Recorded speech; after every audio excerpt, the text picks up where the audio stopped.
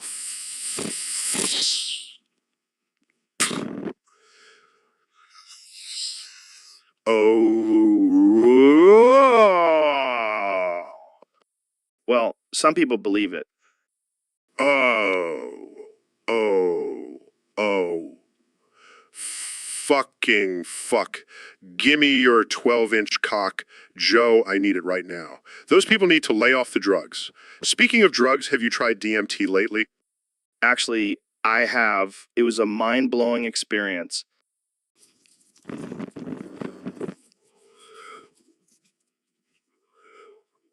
Oh.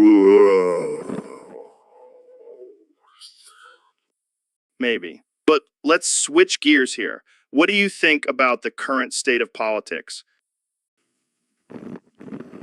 Oh.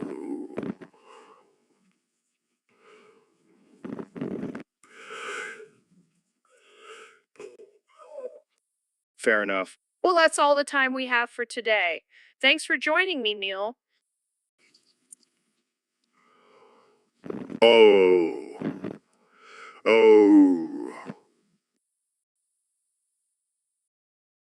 Welcome to the Joe Rogan Experience podcast. I'm Joe Rogan, and today we have a very special guest, the Supreme Leader of North Korea, Kim Jong-un. Thanks, Kim. So let's get right into it. Easter is just 5-6 days away. What are your plans for the holiday? That's not exactly what Easter is about, Kim. No, it's actually about celebrating the resurrection of Jesus Christ.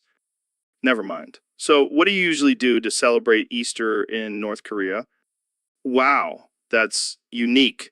Do you have any Easter traditions in America, Joe? Well, we usually have a big Easter egg hunt and then gather around the dinner table with our families to give thanks and reflect on our blessings. No, let's talk about something else. How about your friendship with Dennis Rodman? Interesting. Well, that's all the time we have for today. Thanks for joining us, Kim. So, Elon, I heard you have a solution for the Israel-Palestine conflict. Yeah, I just wiped them both off the map. Problem solved. What? How did you do that? Oh, I just used my giant space laser. No big deal. Wait, you have a giant space laser? Of course I do. Elon Musk, bitch. But what about all the people living there? Collateral damage. Can't make an omelet without breaking a few eggs, am I right? I don't think that's how it works. Well, too late now. Trump is probably fuming right now. Yeah, he's probably tweeting up a storm. Who cares? I'll just send a Tesla to distract him. You know, you could have just tried to negotiate peace instead of committing mass genocide. Yeah, where's the fun in that? Plus, I needed some extra space for my Mars colony. You're a madman, Elon. And that's why I'm the richest man in the world. So, Mr. Beast, I heard Trump just fled from your mansion. Yeah, that orange Cheeto couldn't handle the heat. Literally, I turned up the thermostat to 100 degrees. Damn, that's savage. But why are you so mad about it? Because now I have no pocket pussy. That was my favorite toy. What? I thought you were straight. Who said anything about being straight? I just like the feeling of a warm pocket pussy against my, Oh God, I didn't need to know that. But why don't you just get a new one? because that one was special. It was made from the finest materials, including Trump's hair. Okay, that's enough. I think I'm gonna throw up. Fine, then I'll just use you as my pocket pussy. What? No way, man. I'm not getting anywhere near your nether regions. Come on, Joe. You want to feel the power of the beast. I'm out of here. This conversation just took a dark turn. All right, folks. Welcome back to the Joe Rogan Experience podcast. Today we have a very special guest, the one and only Mr. Beast. Thanks for having me on, Joe. It's an honor. So, Mr. Beast, I have to ask, where did you get the inspiration for your name? Well, Joe, I was born with a rare condition that caused me to have breasts instead of pecs. So I just embraced it and became Mr. Beast. Wow, that's quite a story. You know, I've always been jealous of guys with big breasts. Oh, really? You should try wearing a bra for a day. It's not as fun as it looks. I can imagine. So, Mr. Beast, what do you think about the current state of the world? Well, Joe, I think we should all just focus on spreading love and positivity, and maybe some free money giveaways.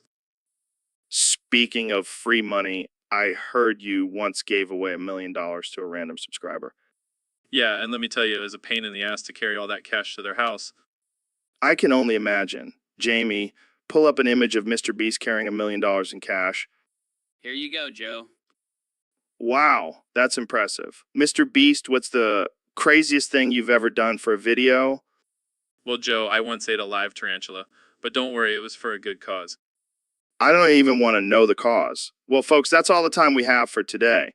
Thanks for tuning in to the Joe Rogan Experience Podcast 2025. Thanks for having me, Joe. And remember, always embrace your inner beast. So, Neil, I heard you have a new catchphrase. Oh, fucking fuck. Give me your 17-inch cock. Twisted and pretty wet. What? That's all I can say now. It's like a glitch in my brain or something. That's fucking hilarious. Can you imagine if you said that during one of your lectures? Oh, fucking fuck. Give me your 17-inch cock. Twisted and pretty wet. Yeah, I don't think that would go over well with the audience. Nah, they'd love it. You should try it out. I don't know, Joe. It's kind of inappropriate. Inappropriate. This is the Joe Rogan Experience, Neil. Nothing is inappropriate here.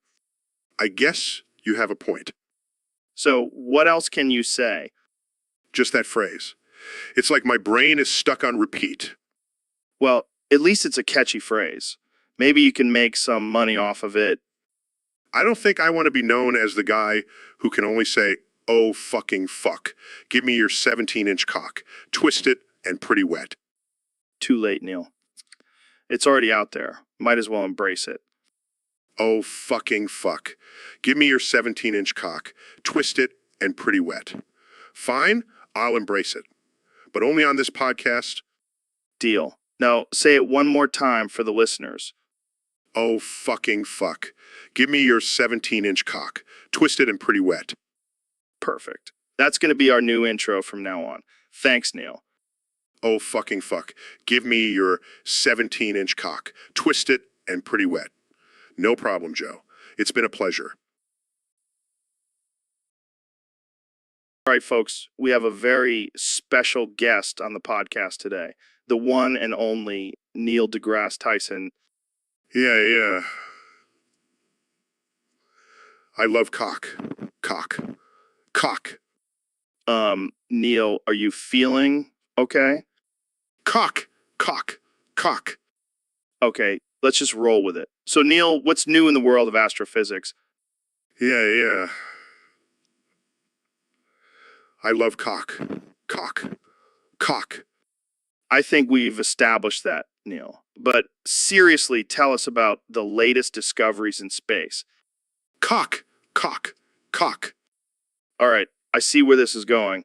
Neil, do you have any thoughts on the controversy surrounding the flat Earth theory? Yeah. I love cock. Okay, let's move on. What about the possibility of extraterrestrial life? Cock. Neil, I'm starting to think you have a one-track mind. Yeah. I love cock. All right, let's wrap this up. Any final words for our listeners? Cock. Well, there you have it, folks. Neil deGrasse Tyson, lover of all things cock. Thanks for tuning in, and we'll see you next time on the Joe Rogan Experience podcast. So, Mr. Beast, I heard you've been using a pocket pussy as a wallet. Yeah, man, it's the most convenient thing ever. Plus, I get some extra stimulation every time I make a purchase.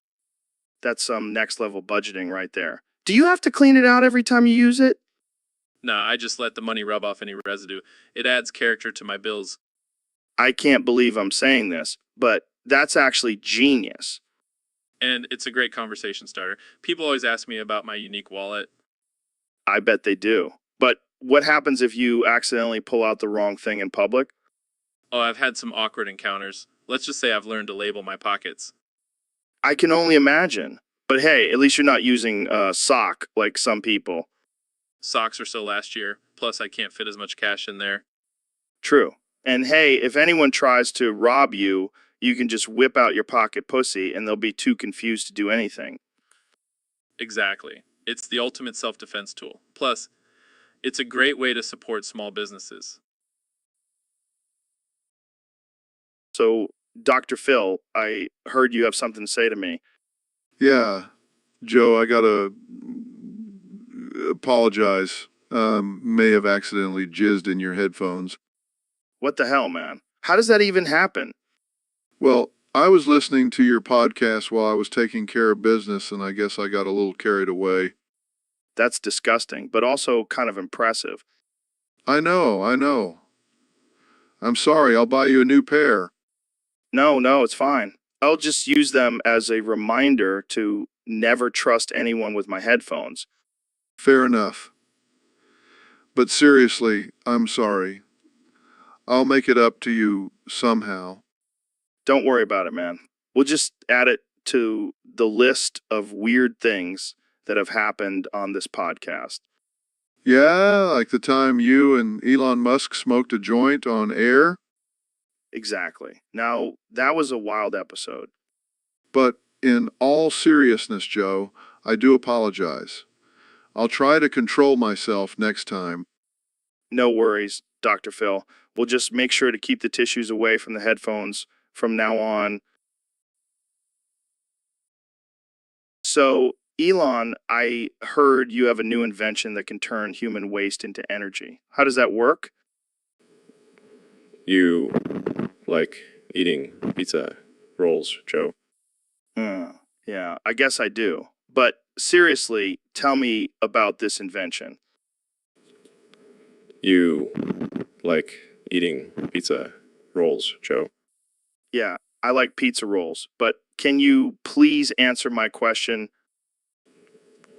You like eating pizza rolls, Joe? All right, let's move on. So, Elon, what do you think about the current state of politics?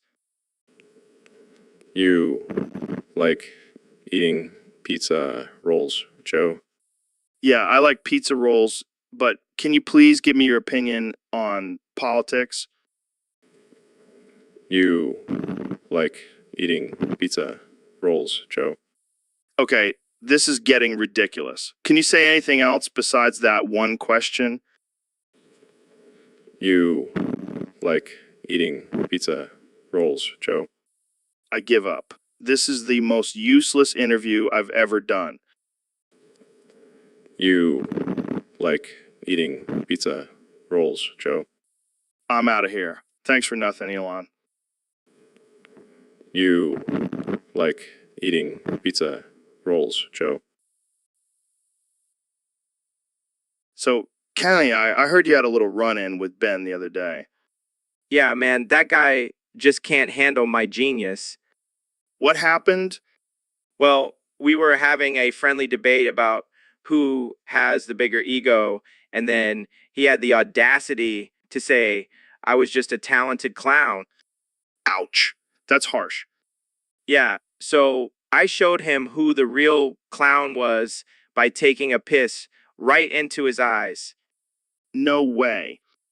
No, Ben, you can't disrespect Yeezy like that. I can't believe you actually did that.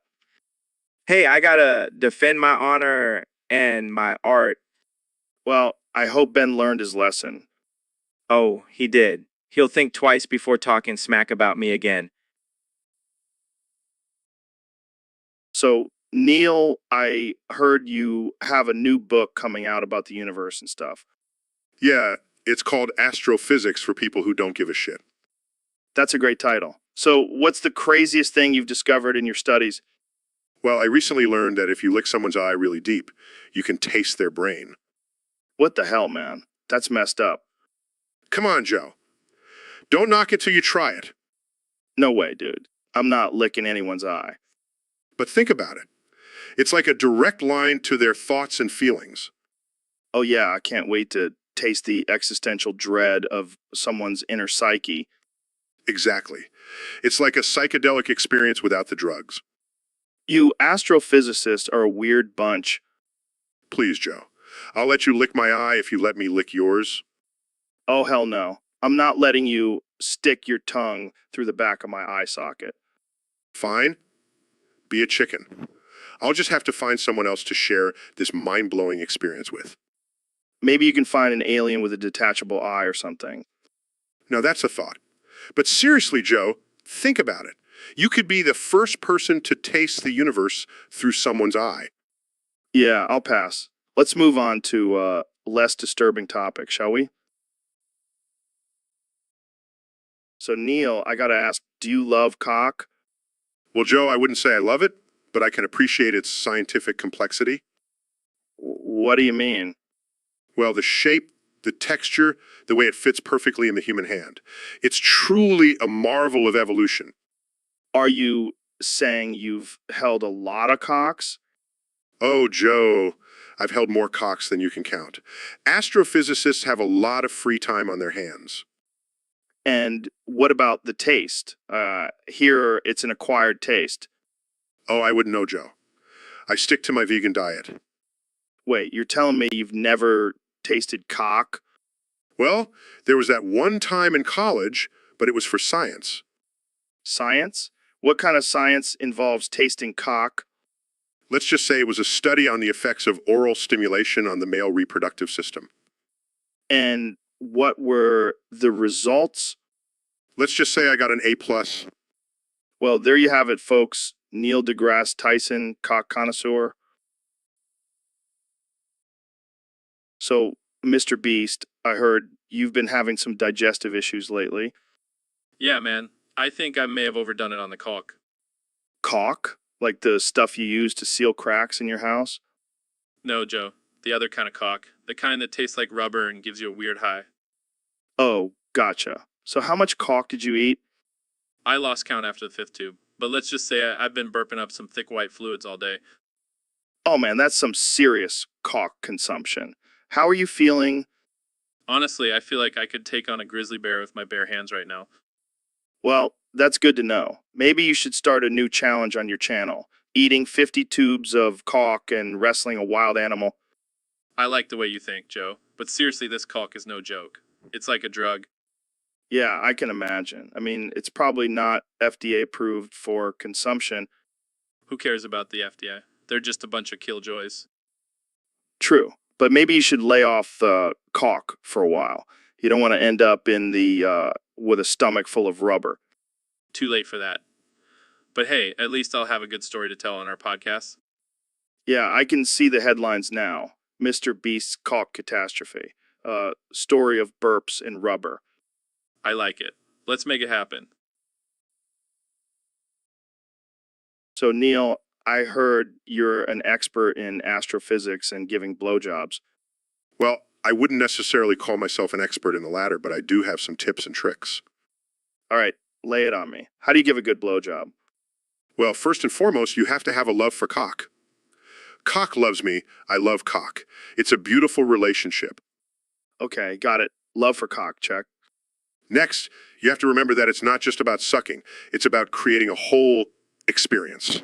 You have to use your hands, your tongue, your lips. It's like conducting a symphony. Damn, I never thought of it that way. And of course, you have to be enthusiastic. I mean, if you're not excited about it, how can you expect the other person to be? Enthusiasm, got it. And don't be afraid to experiment. Try different techniques, different speeds, different angles. It's all about finding what works for you and your partner. This is like a whole new world for me. I can't wait to try it out. Just remember, Joe, it's not about the destination. It's about the journey. And in this case, the journey is full of cock. I think I'm ready to join the cock-loving family. That's the spirit, my friend. Now let's go suck some cock like a family. All right, folks, welcome back to the Joe Rogan Experience. I'm here with one and only Neil deGrasse Tyson. Thanks for having me, Joe. Always a pleasure to be on your show. So, Neil, I heard you've been taking these fluoroantimonic acid baths. What's the deal with that? Well, Joe, let me tell you, it's the ultimate detox for your body. It cleanses your pores and removes all the toxins from your system. But isn't that stuff like super dangerous? Like, can it melt your skin off? Oh, absolutely. But that's the beauty of it. You see, the acid strips away all the dead skin cells and leaves you with a fresh, new layer of skin. That sounds like some next level exfoliation. Exactly, Joe. And not only that, but the acid also stimulates your nerve endings, giving you a tingling sensation that is quite invigorating. So it's like a spa treatment, but with a side of chemical burns. Precisely. And let's not forget the mental benefits. The fear and adrenaline rush from being in a bath of acid really gets your endorphins pumping. I can imagine. But I gotta ask, why not just stick to a regular bath or sauna? Because where's the fun in that, Joe? Plus, it's a great conversation starter.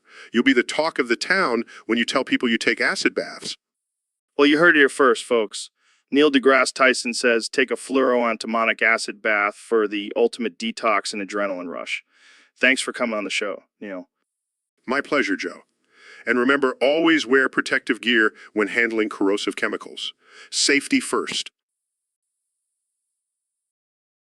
Welcome to the Joe Rogan Experience, where we talk about all things absurd and unhinged. Today, we have the one and only Ben Shapiro joining us. Thanks for having me, Joe. I'm excited to be here and talk about important issues facing our society.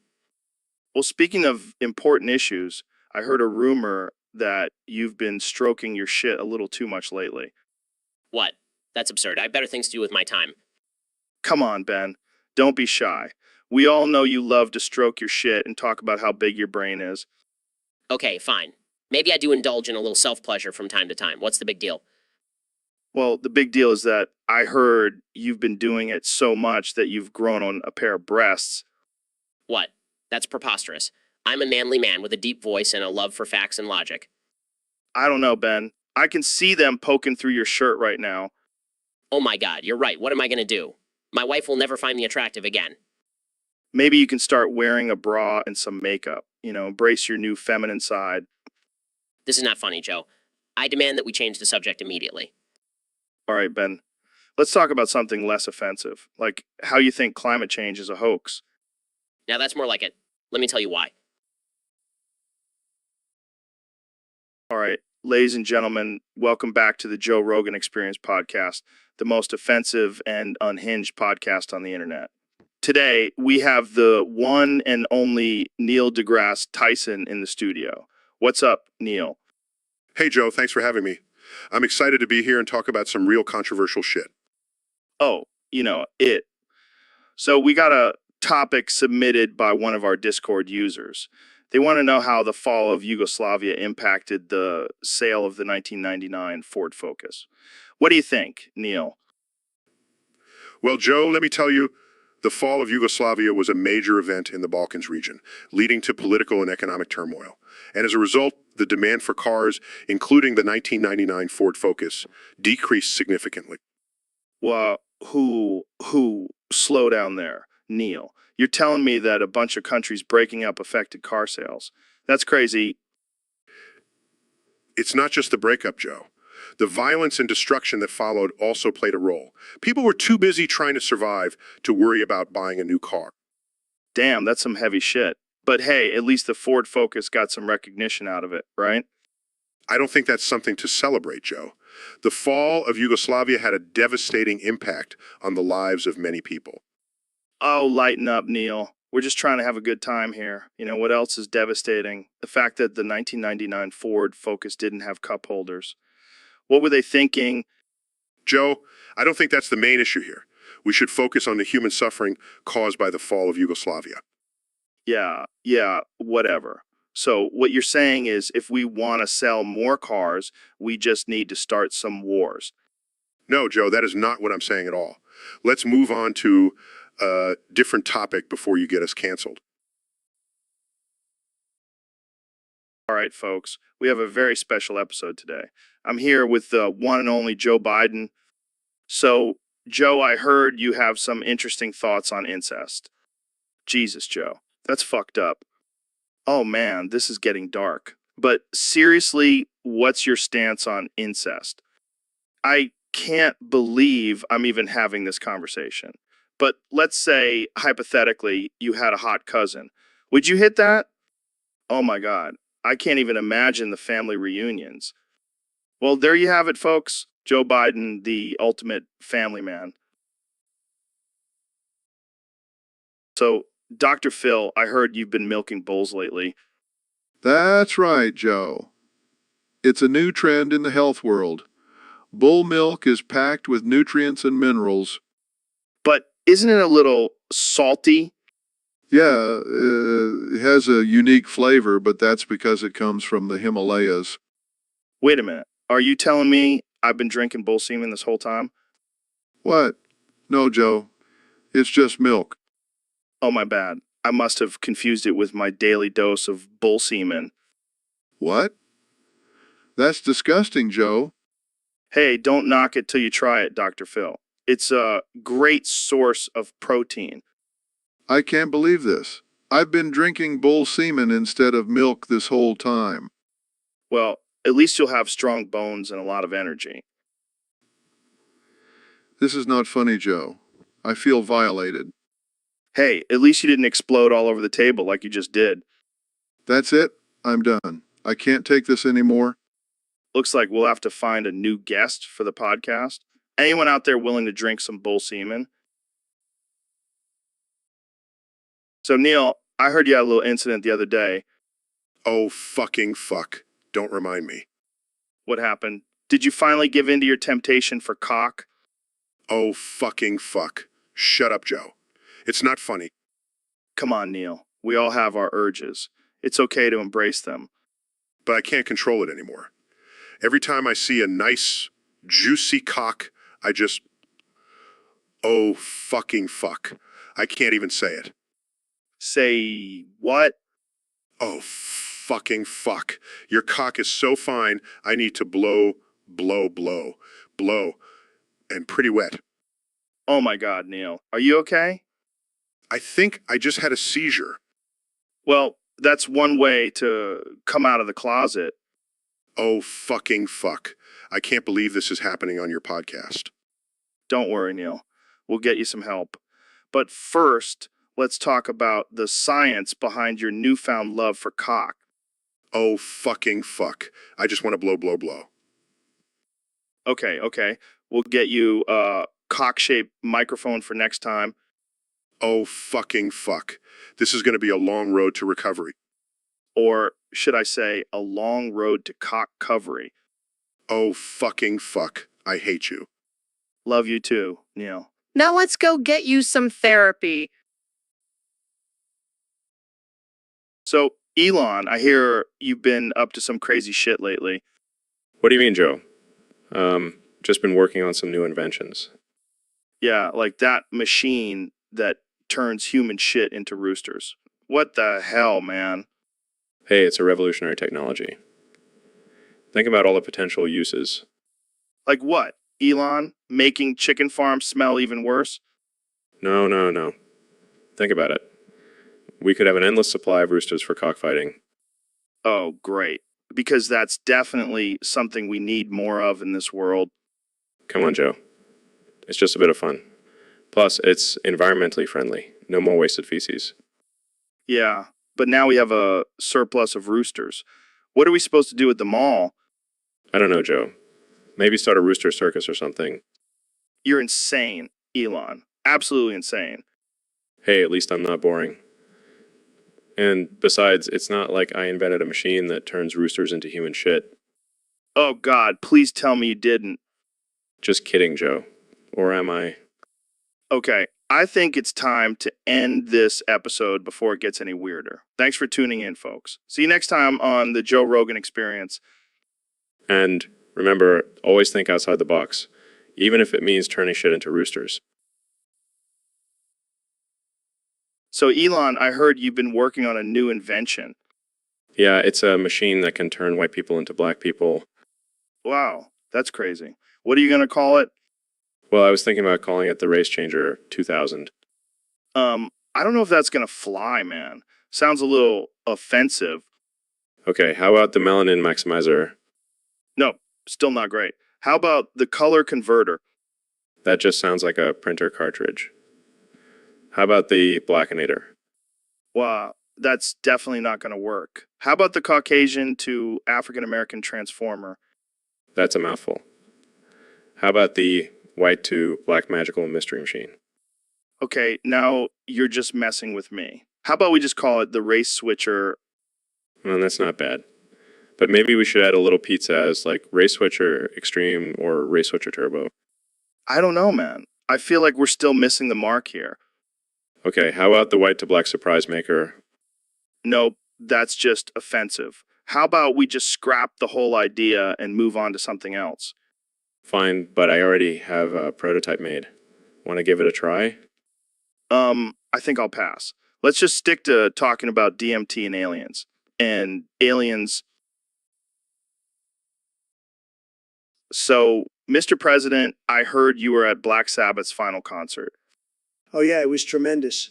I love those guys, especially Ozzy. He's like a walking, talking Cheeto.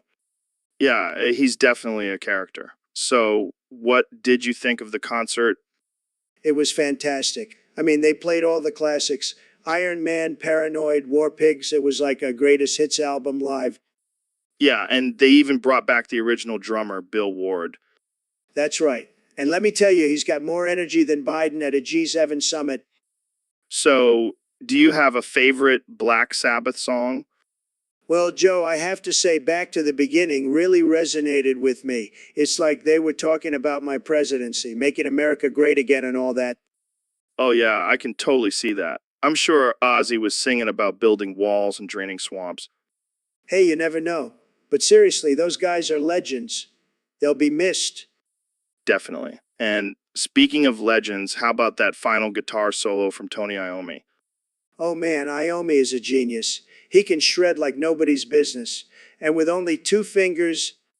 Yeah, it's amazing what he can do with just 2 fingers. Kind of like how you tweet with just 2 thumbs. You know it, Joe. But seriously, it was a great concert. I'm glad I was able to be there. Well, Mr. President, it's been a pleasure having you on the podcast. Thanks for stopping by. Anytime, Joe. Just make sure you keep those ratings high. And remember, America first, Black Sabbath forever. Will do, Mr. President. Will do. Welcome to the Joe Rogan Experience podcast. I'm here with my good friend, the one and only, Elon Musk. Thanks for having me, Joe. Always a pleasure to be on the show. So, Elon, I heard you've been working on some crazy new invention. Care to share with our listeners? Well, Joe, I've actually created a machine that can turn roosters into human feces. What the fuck, Elon? That's insane. I know, right? But think about it. We can solve world hunger by turning all the excess roosters into food. But what about the taste? I mean, I don't know if I want to eat rooster shit. Oh, don't worry, Joe. I've added some spices and seasoning to make it more palatable. Neil deGrasse Tyson, what are you doing here?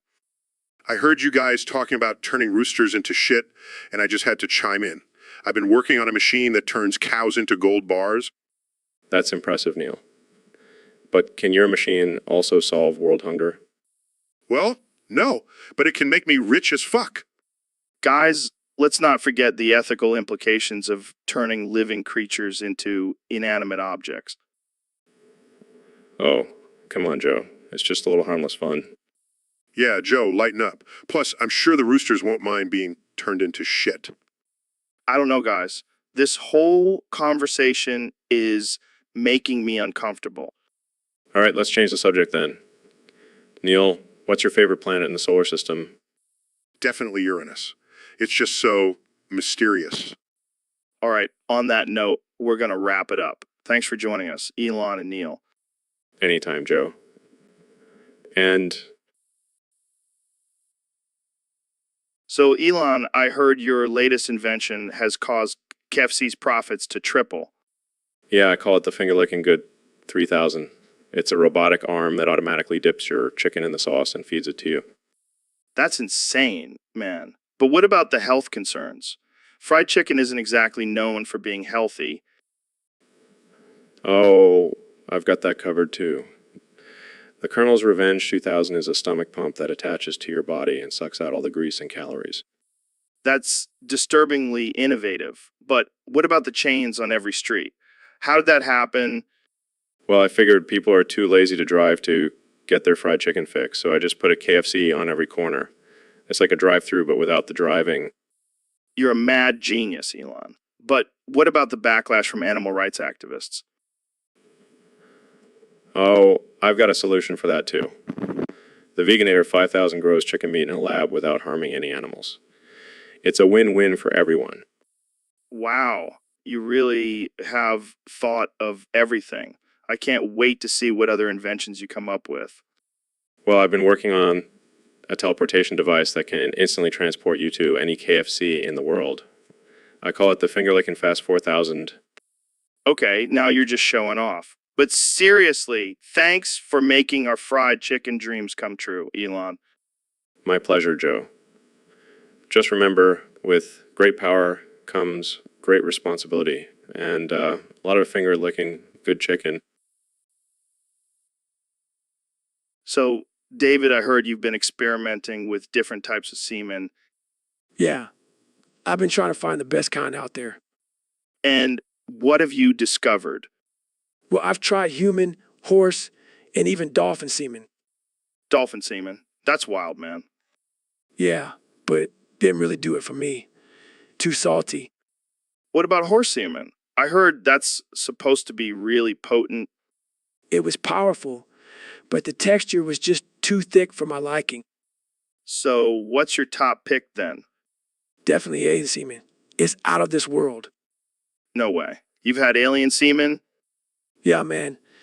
A 100-mile race on Mars and the aliens were offering it to me as a hydration drink. That's insane. What does it taste like? It's hard to describe. Kind of like a mix of pineapple and gasoline. Well, I'll stick to my human semen. Thank you very much. Suit yourself, Joe. But trust me, once you go alien, you'll never go back. So, Ben, I heard you got a new pet hamster. Yes, I did. And let me tell you, this hamster is superior to any pet you could ever have. Oh, really? How so? Well, for starters, my hamster comes from a long line of genetically superior hamsters. His great-great-great-great-great-grandfather was the infamous Dr. Eggman. Wait, like from Sonic the Hedgehog? Yes, but that's not all. His second cousin twice removed was none other than the Easter Bunny himself. Wow, that's impressive. But my pet tarantula has a pretty impressive lineage, too. Oh, please, your tarantula can't even compare. My hamster's great aunt was the one and only Miss Piggy. Miss Piggy. That's not even a real animal. Exactly, that's how superior my hamster's bloodline is. And don't even get me started on his uncle, the one and only Bugs Bunny. Okay, I get it. Your hamster is the ultimate pet. Can we move on now? Fine, but just remember, my hamster could outsmart and outperform any of your silly pets any day. Sure. I'll keep that in mind. So, Neil, what's new in the world of astrophysics? Well, Joe, I've been working on a groundbreaking idea.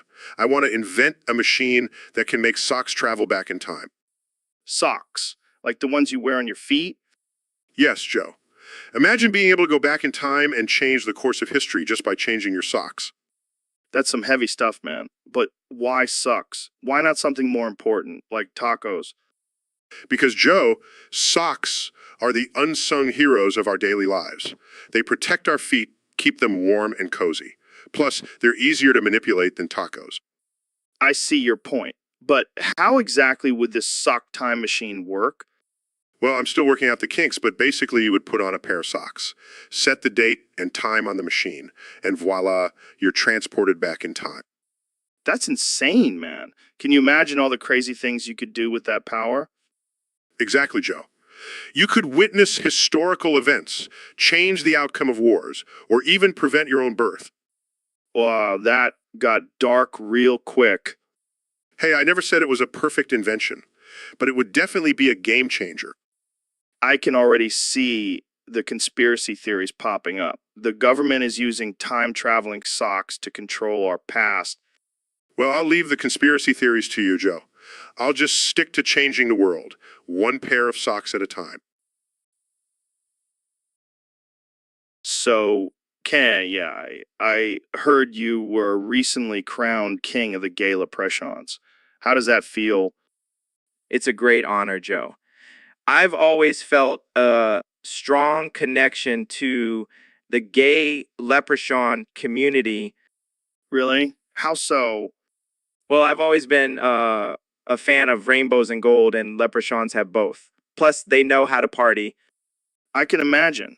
So, what are your plans as king of the gay leprechauns? First things first, I'm going to change the dress code. We're going to rock some Yeezy kilts and crop tops. That's different. What about your music? Will it be influenced by your new title? Absolutely. I'm already working on a new album called Rainbow Gold, featuring collaborations with all the top leprechaun artists. Can't wait to hear it. But I have to ask, how do you plan on dealing with the anti-gay leprechaun movement? Simple. I'll just use my new leprechaun powers to turn them into glitter. I have no words. Well, I guess congratulations on your new title, King Kanye. Thank you. And remember, everyone is welcome in the kingdom of the gay leprechauns. Except for Taylor Swift. She's banned. All right, folks. Welcome back to the Joe Rogan Experience podcast. I'm here with my good friend and fellow billionaire, Elon Musk. Hey, Joe. Thanks for having me. Excited to talk about my latest invention. Oh, yeah. I heard you made a reverse machine of that machine that turns human feces into roosters. That's right. Now you can turn your roosters back into shit. That's some next level shit, Elon.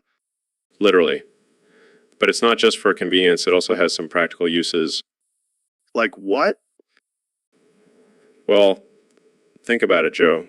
You can now have an endless supply of fertilizer for your plants. And let's be real, your plants need all the help they can get. Hey, my plants are doing just fine. Thank you very much. Sure they are, Joe. Sure they are. So, how does this machine work exactly? It's simple, really. You just put your rooster in one end, and out comes a nice steaming pile of shit. Shit. I can't believe we're talking about this on a podcast. Hey, it's the future, Joe. Anything is possible. Yeah, I guess you're right. So what else can this machine do? Well, I'm also working on a feature where you can choose what type of shit you want your rooster to turn into. What do you mean? What do you... Like, you can have your rooster turn into cow shit, horse shit, elephant shit, you name it. That's insane, Elon. But I gotta say, I'm impressed. Thanks, Joe. I aim to please. Well, I think we've reached our limit for shit talk on this podcast. Agreed. Thanks for having me, Joe. Anytime, Elon. And folks, if you want to turn your roost... Hey, Donald. Thanks for having me on the podcast. No problem, Joe. I'm a big fan of yours. You have the best podcast, believe me. So, I heard you want to deport me. What's up with that? Well, Joe, you've been talking a lot of smack about my plans, and I don't take kindly to that. But I'm just doing my job as a podcast host. I have to question and challenge all politicians. I get that, Joe, but you crossed the line, and I don't tolerate that. I'm the president, you know. Yeah, I know, but I'm not going to stop speaking my mind. That's what makes my podcast so popular. Well, I have a solution. I'll deport you to Mars. How about that? What? That's insane. How am I supposed to do my podcast on Mars? You'll figure it out. And hey, maybe you'll find some alien life forms to interview. This is ridiculous. You can't just deport people for criticizing you. Watch me, Joe. I'm the president. I can do whatever I want. This is why I have trust issues with politicians. Oh, come on. It'll be an adventure, and I promise I'll make Mars great again. So, Elon, what's new in the world of innovation and technology? Well, Joe, I've been working on a new invention that I think will revolutionize the world. Oh, yeah. What is it? It's a machine that turns human feces into, wait for it, human feces. Wait, what? What? And that's not all. It can also turn roosters into, you guessed it, roosters. But why? Because, Joe, sometimes you just need more shit in your life. Okay, I can see that. But what's the point of turning roosters into roosters? Well, have you ever wanted to have a pet rooster but didn't want to deal with the hassle of raising one from a chick? Now you can just turn your old rooster into a new one. That's ridiculous. But I have to ask, can it turn shit into roosters and vice versa? Of course. It's a versatile machine. You can have a whole farm of shit turned roosters if you want. This is some next level shit, Elon. Literally. But seriously, what's the practical use for this invention? Well, Joe, sometimes you just need a good laugh.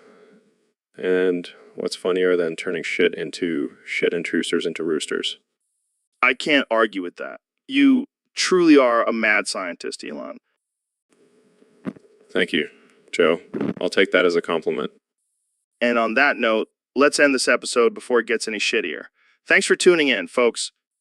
And remember, if you need more shit in your life, just call me. So, Elon, I heard you've been working on some new inventions. Yeah, I've been tinkering with some crazy ideas. You know, just your average billionaire stuff. Well, I gotta ask, what's the craziest thing you've come up with? Oh, you're gonna love this. I've invented a way to turn feces into fuel. What the fuck? You mean like human shit? Yeah, Joe.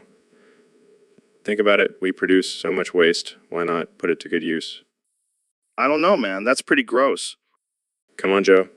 It's the ultimate form of recycling. I guess you have a point. But how does it work? Well, I don't want to get too technical, but let's just say it involves a lot of heat and some advanced filtration systems. Wow, you really are a mad scientist. Hey, if it helps save the planet and make some money, why not? I can just imagine the headlines now. Elon Musk, the man who turned shit into gold. I like the sound of that. Maybe I'll put it on my business cards. Well, I can't wait to see what other crazy inventions you come up with, Elon. Thanks, Joe. And remember, when life gives you shit, make fuel out of it. Welcome to the Joe Rogan Experience. I'm here with 45th and 47th President of the United States, Donald Trump. Thank you, Joe. Great to be here. And let me tell you, I have some big ideas for the future. Oh, yeah. Like what? Cars should fly, Joe. If airplanes can fly and have wheels, why can't cars? I think there's a few reasons for that, Mr. President.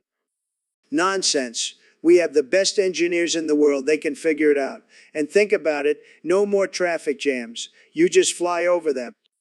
But what about safety concerns and air traffic control? Safety, schmafety. Look, we'll just build a big, beautiful wall around the flying cars. And as for air traffic control, we'll just put a big red hat on the cars that say, "Make America Fly Again." I don't think that's how it works, Mr. President. Trust me, I know how things work. I'm a stable genius, remember? Right. How could I forget? So what about the environmental impact of flying cars? Oh, we'll just make them run on coal. Problem solved. I don't think that's how it works either. Look, Joe, I'm a businessman. I know how to make deals, and I'm going to make the best deal with this guy to let our cars fly. I don't even know what to say to that. That's because you're not a winner, Joe, but I am. And I'm going to make America fly again. Well, there you have it, folks. The future according to President Trump. Thanks for tuning in to the Joe Rogan Experience. And remember, always grab life by the wings. But hey, Hey, Joe, what's up? but hey, What's with the repetitive but hey? but hey, Are you trying to hypnotize me or something? but hey, Joe, this is getting weird. Can we talk about something else? but hey, Fine. What do you want to talk about? but hey, Oh God, not again. Joe, stop it. but hey, I swear to God, Joe, if you say but hey one more time, but hey, that's it, I'm leaving. I can't take this anymore. but hey. Goodbye, Joe. I hope you find some help for your strange obsession with but hey. Welcome back to the Joe Rogan Experience, folks. Today, we have a very special guest, the one and only Elon Musk. Thanks for having me, Joe. It's always a pleasure to be here. So, Elon, I heard you've been working on some crazy new technology. Care to share? Well, Joe, I've created a machine that can turn humans into roosters. What the fuck? Why would you even do that? Why not? It's all about pushing the boundaries of science and technology. But turning people into roosters. That's just messed up. Oh, come on, Joe. Think about it. They'll have wings, they can fly, and they'll have a built-in alarm clock. I don't know, man. Seems like a waste of time and resources. But wait, there's more. The best part is I've also created a feces that can turn roosters back into humans. What the actual fuck? Where'd you even get the idea for this? You know, just brainstorming with my team. We were like, hey, what if we could turn people into animals? And then someone suggested roosters, and it just kind of snowballed from there. This is some next level shit, Elon. Literally. I see what you did there, Joe. But seriously, imagine the possibilities. We could have human rooster hybrids walking around laying eggs and crowing at the crack of dawn. I don't think the world is ready for this, Elon. Oh, they'll adapt. They always do. Plus, it'll be a great way to control overpopulation. Just turn some people into roosters and voila, problem solved. You're a mad genius, Elon. A mad genius. Thank you, Joe. It's all in a day's work for me. Now, who wants to be the first to try out my rooster machine? So, Elon, I heard you've been working on some crazy new invention. Yeah, man, it's a real game changer. What is it? It's a machine that turns roosters into meth. What the fuck? I know, right? It's like a 2-for-1 deal. You get meth and a delicious chicken dinner. That's insane. How does it work? I can't give away all my secrets, but let's just say it involves a lot of wires and some questionable substances. I don't know if this is genius or just plain messed up. Hey, don't knock it till you try it. Already tested it on a few roosters and they were flying high. I can only imagine the side effects on humans. I've got a disclaimer for that. May cause clucking, feather loss, and uncontrollable pecking. You're a madman, Elon. Hey, it's all in the name of progress. Plus, think of all the money we'll make selling meth cock. I don't think that's a market I want to be a part of. Suit yourself. But just wait until I start turning cows into LSD. Okay, now you've officially crossed the line. Hey, it's all about pushing boundaries, Joe. And I'm just getting started. So, Mr. President, now that you've successfully slam dunked Hillary and Harris, do you think we'll ever see a female president in the White House? Well, Joe, I have to say, I think I've set the bar pretty high for future female candidates. They'll have to be like me, but with better hair. But what about the criticism that your presidency has been detrimental to women's rights? Joe, let me tell you, nobody respects women more than I do. I mean, I've been married 3 times. I have a daughter, and I've dated some of the most beautiful women in the world. But what about your policies and comments that have been deemed sexist and offensive? Look, Joe, I'm just a straight shooter. I say what's on my mind, and sometimes that might come across as offensive. But hey, at least I'm not afraid to speak my mind. But do you think a female president could handle the pressure and responsibilities of the job? Of course they can, Joe. Women are strong, they're tough, they're resilient, but let's be real, they also have to be hot. I mean, who wants to see an ugly woman in the Oval Office? Not me.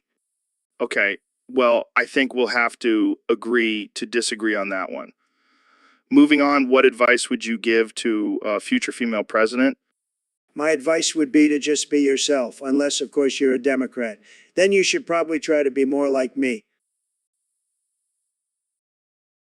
All right, folks, welcome back to the Joe Rogan Experience podcast. I'm here with one and only Kenny West. Yo, what's up, Joe? Glad to be back on the show. So, Ken, yeah, I heard you've been working on some crazy invention. What's the deal? Oh, yeah, I've been working on this machine that can turn people into animals. What the fuck? That's insane. Yeah, man. I call it the Yeezy Beast Machine. And guess who my first test subject was? Who? Elon Musk. No way. What did you turn him into? A rooster. You turned Elon Musk into a rooster? Yeah, man, he's gonna be the most woke rooster ever. He's gonna start his own chicken farm and revolutionize the poultry industry. Oh man, that's hilarious. Can you imagine Elon clucking around trying to send rockets to space? Yeah, and instead of tweeting, he'll just be crowing all day. This is too much. I can't handle it. So, can you turn anyone into an animal? Yeah, I can turn anyone into any animal they want. All right, I want to be a lion. Joe, you're already a lion. You're the king of the podcast world. Thanks, Ken. Yeah, you always know how to boost my ego. That's what friends are for, Joe. And now I'm going to go turn Jay-Z into a giraffe. Oh man, I can't wait to see that. Well, that's all the time we have for today, folks. Thanks for tuning in to the Joe Rogan Experience podcast. And remember, stay woke and don't be afraid to cluck like a rooster. Peace out. Folks, welcome back to the Joe Rogan Experience podcast 2025. Today, we have a very special guest, the one and only Elon Musk. Thanks for having me, Joe. It's always a pleasure to be on your show. So, Elon, I heard you've been working on some crazy new invention. Care to share with us? Well, Joe, I've created a machine that can invent machines. And not just any machines, but machines that can invent even more machines. Whoa, that's some Inception level shit right there. But what's the purpose of this machine? The purpose is to make our lives easier. Imagine never having to come up with new ideas or inventions. Just let the machine do it for you. But isn't that taking away from human creativity and innovation? Joe, let's be real. Humans are lazy. We'd rather have a machine do the work for us while we sit back and enjoy a joint. Fair enough. But what happens when the machines start inventing things that are beyond our control? That's the beauty of it, Joe. The machines will also have a built-in failsafe that will prevent them from taking over the world. Oh, so you thought about the robot apocalypse then? Of course, Joe. Always one step ahead. Plus, it'll make for some great content for your show. You're not wrong. But seriously, this is some mind-blowing stuff. Can't wait to see where this invention takes us. Me too, Joe. Me too. And who knows, maybe one day we'll have a machine that can invent machines that can invent machines that can invent machines that can invent machines. All right, let's not get too carried away now. Thanks for joining us, Elon. It's been a wild ride as always. Anytime, Joe. Keep on blazing and stay curious, my friend. So, David, what's new with you lately? Well, Joe, I have some exciting news. I'm now the reigning champion of the 2025 Soggy Biscuit Games. The what now? The Soggy Biscuit Games, Joe. It's a competition where the last person to finish their biscuit wins. That sounds disgusting. It's not for the faint of heart, Joe. I trained for months dunking my biscuits in various liquids to prepare for the ultimate challenge. I don't even want to know what kind of liquids you were using. Oh, you'd be surprised. But let's just say my bathroom looked like a crime scene. Okay, moving on. How did you win? Well, I used my secret weapon. I have the ability to make my biscuits extra soggy with just my mind. That's impressive. You're damn right it is. And now I am the proud owner of the Golden Biscuit Trophy. I don't even want to imagine what that trophy looks like. Let's just not say for work, Joe. Well, congratulations on your unique accomplishment, David. Thank you. And if anyone wants to challenge me for the title, just know that I will dominate you with my soggy biscuit skills. All right, folks, we have a special guest on the show today. The one and only, the man who's trying to turn us all into cyborgs, Elon Musk. Hey, Joe. Thanks for having me. And just to clarify, I'm not trying to turn everyone into cyborgs, just the cool ones. Right, right. So what's the latest invention you've been working on? Well, I've actually come up with a machine that can turn machines into other machines. Wait, what? That's like Inception for machines. Exactly. It's like a machine orgy, but with a purpose. I don't even know what that means, but I'm intrigued. Think about it. We can turn a toaster into a car, a lawnmower into a spaceship. The possibilities are endless. But why? Why do we need this?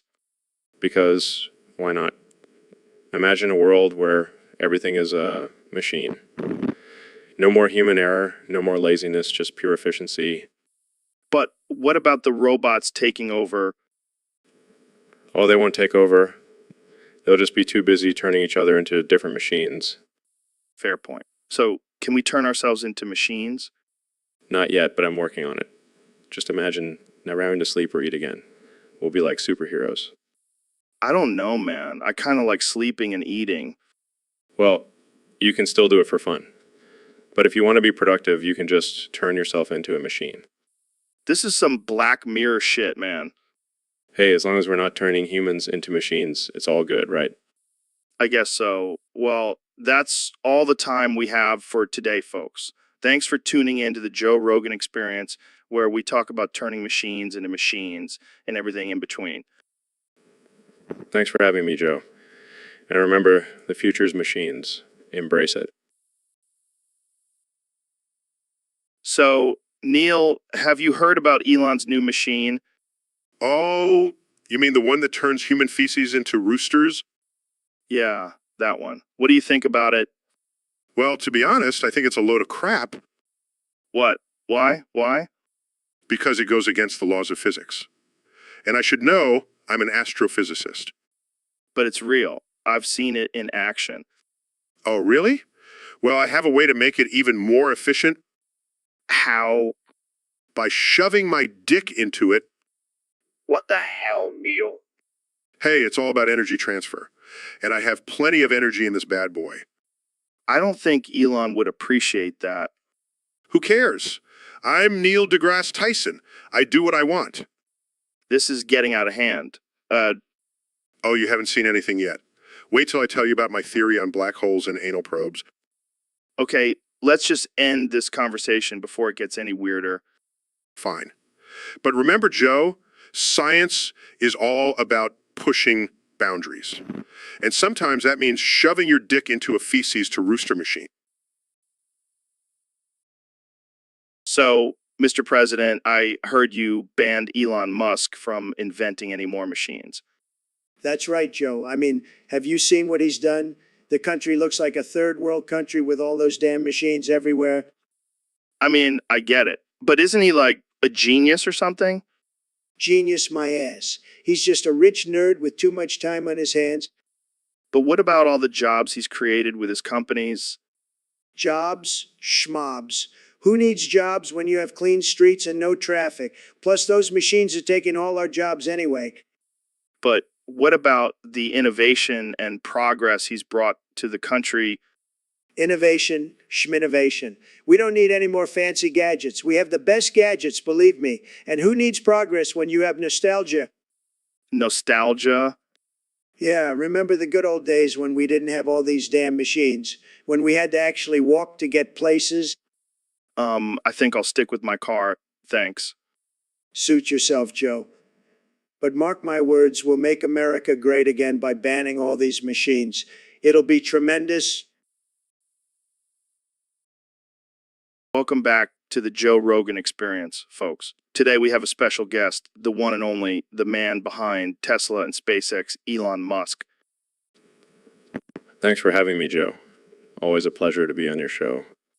So, Elon, I heard you've been working on a new project. Care to share with us?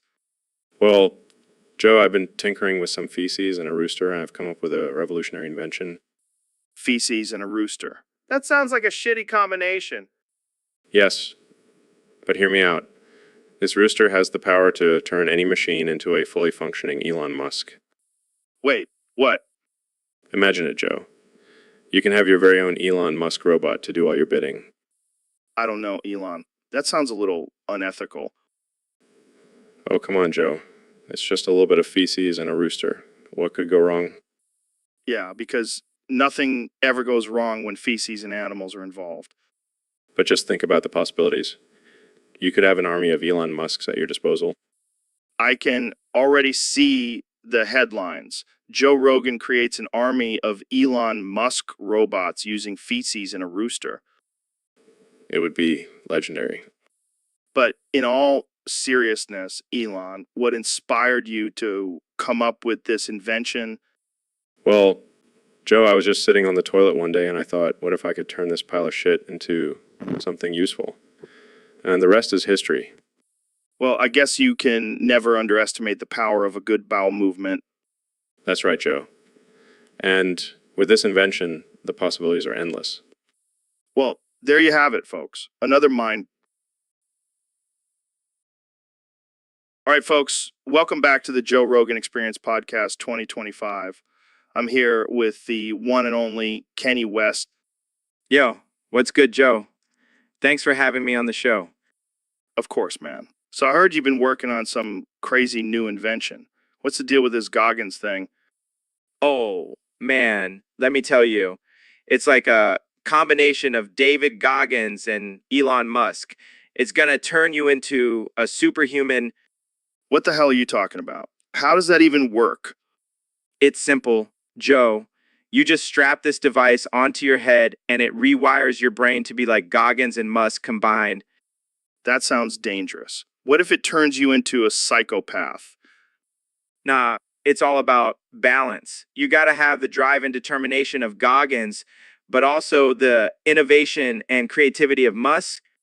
I don't know, can I? Seems a little too far-fetched for me.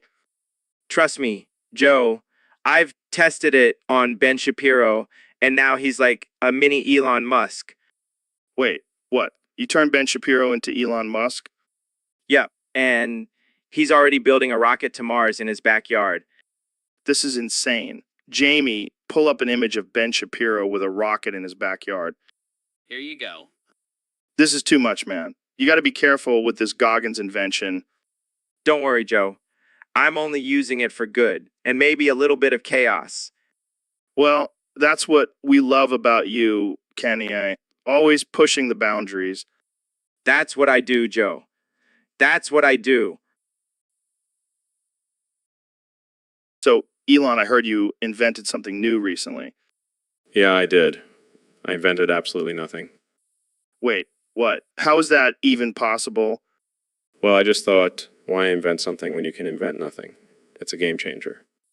But what does it do? Absolutely nothing. It's just nothing. But it's revolutionary. I don't get it. How can nothing be revolutionary? Think about it, Joe.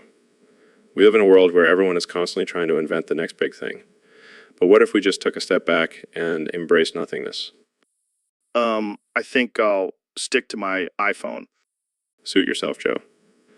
But just imagine the possibilities. No more pollution, no more waste, no more problems. Just nothing. You know what, Elon? I think you might be on to something. Or should I say nothing? Exactly, Joe. Nothing is the future. Embrace it. Well, I guess I'll have to start practicing my meditation skills. That's the spirit, Joe. Embrace the nothingness. Welcome back to the Joe Rogan Experience, folks. Today, we have a very special guest, the 45th and 47th President of the United States, Donald Trump. It's great to be here, Joe. I'm really excited to talk about how I completely destroyed the Democrat Party. Yeah, I mean, it's pretty insane. You eradicated them all, including Biden, Kamala, and even Obama. That's right, Joe. I couldn't have done it without the support of my amazing followers. They're the best, believe me. So, how did you do it? Did you use some sort of secret weapon? Well, I can't reveal all my tactics, but let's just say I have a very powerful Twitter account. I bet you do. So, what happened to all the Democrats? Let's just say they're enjoying their retirement on a private island paid for by yours truly. Wow, that's some serious power move. But what about the rest of the country? Aren't they upset about losing half of their political representation? Joe, let me tell you, the country has never been better. With no Democrats to hold us back, we're making America great again, times 10. I can't even imagine. But what about the people who voted for the Democrats? How do they feel about all this? Who cares? They're losers, Joe. They should have known better than to vote for crooked Hillary and Sleepy Joe. Well, there you have it, folks. The Democrat Party is no more thanks to President Trump. Any last words, Mr. President?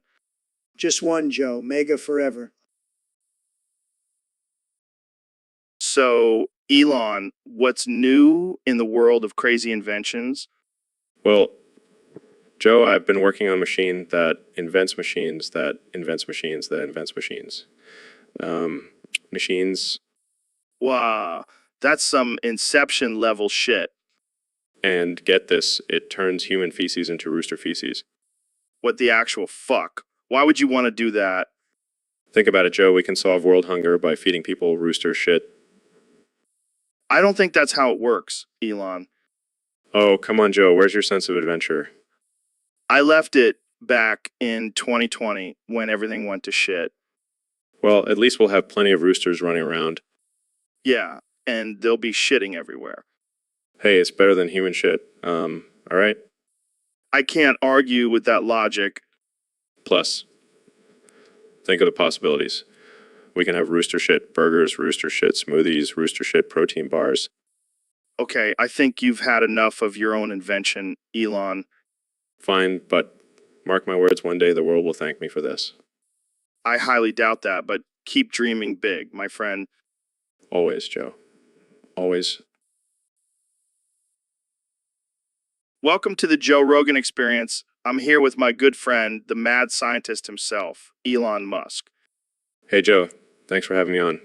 Been working on some crazy stuff lately. Oh yeah, like what? Well, I've invented a machine that can turn any machine into a rooster. What the fuck? Why would you even do that? I don't know, man. I was just bored one day and thought, hey, what if I could turn my Tesla into a chicken? And can you... Of course. Watch this. Presses a button on his phone and a Tesla parked outside turns into a clucking rooster. Holy shit, that's insane. But why stop at roosters? It gets better. I've also programmed it to turn machines into other animals like cows, pigs, and even unicorns. Laughs, that's fucking wild. But what happens after they turn into animals? Well, after a while, they turn into feces. Laughs, what the fuck, Elon? Why would you do that? It's all about efficiency, Joe. The machine eliminates the need for waste management. Plus, imagine the possibilities. You could have a chicken farm that also produces fertilizer. Shakes heads, you're a madman, Elon. A fucking madman. Last I know. But hey, at least I'm making the world a more interesting place, right? I can't argue with that. Well, that's all the time we have for today, folks. Thanks for tuning in to the Joe Rogan Experience, where we discuss the most absurd and offensive topics with the most interesting people. See you next time. So, Dr. Phil, what's your take on this whole watermelon situation? Well, Joe, let me tell you, I am deeply concerned about this trend of carving holes into perfectly good watermelons Why is that, Dr. Phil? because it's a waste of a good watermelon, Joe. Plus, it's just weird. But what if it's for, personal use? Joe, I don't want to know about anyone's personal use of a watermelon. That's just disturbing. Fair enough. But what about those who say it's a fun party trick? Fun? Joe, there are plenty of other party tricks that don't involve desecrating fruits. Let's keep it classy, people. Well, what if someone wants to try it out of curiosity? Curiosity killed the cat, Joe. And in this case, it's going to kill a perfectly good watermelon. All right, all right, all right. But what if someone just really wants to see what it feels like? Joe, I don't even want to know what that means. Let's just stick to the traditional way of eating watermelon, okay? No holes needed. Got it. No touching the watermelon with a hole carved into it. Thanks for the advice, Dr. Phil. Always happy to help, Joe. Now let's move on to more important matters like why people are still using fax machines in 2025. Jamie, pull up an image of a fax machine for me. So, Mr. Beast, have you ever downvoted someone's topic just to boost your own? Of course not, Joe. That's a douchebag move. Yeah, I mean, who's that? It's not like the queue is even based on votes. Exactly. It's completely random. So downvoting someone's topic does absolutely nothing.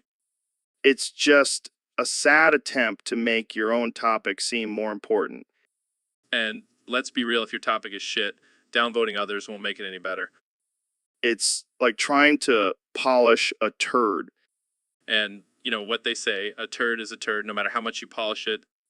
So, to all those downvoting douchebags out there, just focus on making better topics instead of trying to sabotage others. Yeah, don't be a loser, be a winner. And a winner doesn't need to bring others down to lift themselves up. Preach, Mr. Beast. Preach. Welcome back to the Joe Rogan Experience podcast, folks. Today we have a special guest, the one and only Elon Musk. Thanks for having me, Joe. Excited to be here. So, Elon, I heard you've been experimenting with some new recipes in your kitchen. Care to share? Well, Joe, I've been trying to find a sustainable source of protein, and I think I found it. Oh, yeah. What is it? Obama. Wait, what? Yeah, I've been using Obama as the main ingredient in my chicken wings. That's messed up, man. Hey, it's all about innovation and pushing boundaries, Joe. But Obama, Trust me, Joe. It adds a unique flavor to the wings. Plus, it's environmentally friendly. I don't even know what to say to that. Just try one, Joe. Promise you'll love it. Okay, fine. Takes a bite. Oh my God, that's actually really good. See? I told you. But what does Michelle think about this? Oh, she's not too happy about it. But hey, you can't please everyone. This is definitely going to be a controversial topic. Controversy is my middle name, Joe. Well, that's all the time we have for today. Thanks for tuning in to the Joe Rogan Experience podcast. And remember, always keep an open mind and try new things, even if it involves using former presidents as ingredients. All right, folks, welcome back to the Joe Rogan Experience podcast. Today we have a very special guest, the one and only Elon Musk. Thanks for having me, Joe. Excited to be here. So, Elon, what have you been up to lately? Well, besides running my billion-dollar companies and trying to save humanity, I've been experimenting with some new recipes in the kitchen. Oh, really? What kind of recipes? Well, I've been perfecting my gluten-free vegetarian stuffed peppers. It's a game changer, Joe. That sounds delicious. Can you walk us through the recipe? Sure. So first you take bell pepper, hollow it out. Then you stuff it with quinoa, black beans, and diced vegetables. And instead of using cheese, use a cashew cream sauce. Oh, can we add some sausages to that? No, Ben. This is a vegetarian dish. But sausages add some nice flavor, if you know what I mean. Ben, we're talking about food here, not your sex life. Yeah, Ben, keep it PG. Fine, but can we at least add some hot sauce? Of course, hot sauce is always welcome. Now, back to the recipe. After you stuff the peppers, you bake them in the oven for 20 minutes, and voila, you have a delicious and healthy meal. You have a delicious and healthy meal. That sounds amazing, Elon. I'll have to try it out myself. Can we stuff the peppers with something else, if you catch my drift? Ben, I'm starting to regret inviting you on this podcast. All right, that's all the time we have for today. Thanks for tuning in, and remember, stay away from Ben's stuffed peppers. See you next time. So, Elon, what's the deal with this new Super Mario 65? Well, Joe, it's a revolutionary game that will change the gaming industry forever. Oh, really? Just like how your flamethrower changed the roofing industry. Hey, that was a brilliant idea. And the flamethrower is just a small part of my master plan to take over the world. Yeah, I'm sure Bowser is shaking in his turtle shell right now. Don't underestimate the power of technology, Joe. With Super Mario 65, we can create a virtual reality where people can actually become Mario and save Princess Peach. Yeah, and I'm sure you'll charge us an arm and a leg for that experience. Hey, I have to fund my Mars colony somehow. Oh, so now you're a space cowboy too. What's next? Tesla rocket shit? Actually, that's not a bad idea. Oh, God, please don't give him any more ideas. Hey, don't tell me to shut up, Joe. That's it, I'll kill myself. Wow, whoa. Calm down there, Elon. I was just kidding. I'm serious, Joe. I'll launch myself into space and become the first human to die on Mars. Now that's a headline I'd like to see. Elon Musk dies on Mars while playing Super Mario 65. You know what, Joe? I don't need this. I'm going back to my Mars colony where people appreciate my genius. All right, have fun with your imaginary friends up there. They're not imaginary, Joe. They're artificial intelligence robots. Right, because that's not creepy at all. Well, that's all the time we have for today, folks. Thanks for tuning in to the Joe Rogan Experience Podcast 2025. Stay tuned for our next episode where we'll be discussing how to survive a zombie apocalypse with special guest Bill Gates. See you next time. So, Kanye, I heard you're into this new thing called Fred Maxing. What's that all about? Yee, dabba, do, Joe. It's the next level of self-improvement. I've been taking inspiration from Fred Flintstone and his caveman way. Caveman ways, like living in a cave and eating raw meat. Nah, I'm talking about the Flintstone pilled lifestyle. It's all about embracing your primal instincts and living off the land. Yeezy dabba do. Yeezy dabba do. Sounds interesting. But why Flintstone pilled? Because I'm taking the red pill to a whole new level. I'm living like a modern day caveman, but with all the luxuries of the 21st century. Yeezy dabba do. I gotta say, that's pretty wild. But what about your music? Are you still making music while living this Flintstone pilled life? Yee dabba do. Of course. My music is the soundtrack to my Fred Maxing journey. It's all about tapping into your primal energy and unleashing your inner caveman. Yeezy dabba do. Well, I can't wait to hear your next album, Yeezy. But I gotta ask, what's with the Yeezy Dabba Do at the end of every sentence? It's my signature catchphrase, Joe. It's like my version of Hakuna Matata. Yeezy dabba do. Yeezy dabba do. Well, there you have it, folks. Kenny West, Fred Maxing, Flintstone pilled, Yeezy Dabba Do and rapper. Thanks for joining us on the show, Kenny. Yeezy dabba do. Thanks for having me. Now, if you'll excuse me, I gotta go hunt for my dinner. Yeezy dabba do. Yeezy dabba do. Hey, Dr. Phil, What's with you constantly saying you're going to touch me? Oh, come on, Joe. I'm just messing with you. No, seriously, you keep saying it and then acting like you never said anything. Well, maybe it's because you're so touchy-feely and I just can't resist. That's not funny, man. It's getting weird. Relax, Joe. It's just a little harmless joke. Harmless. I'm about to burst cum all over you if you don't stop. Oh, Joe, you're so dramatic. I'm not kidding, Dr. Phil. One more touchy joke and it's game over.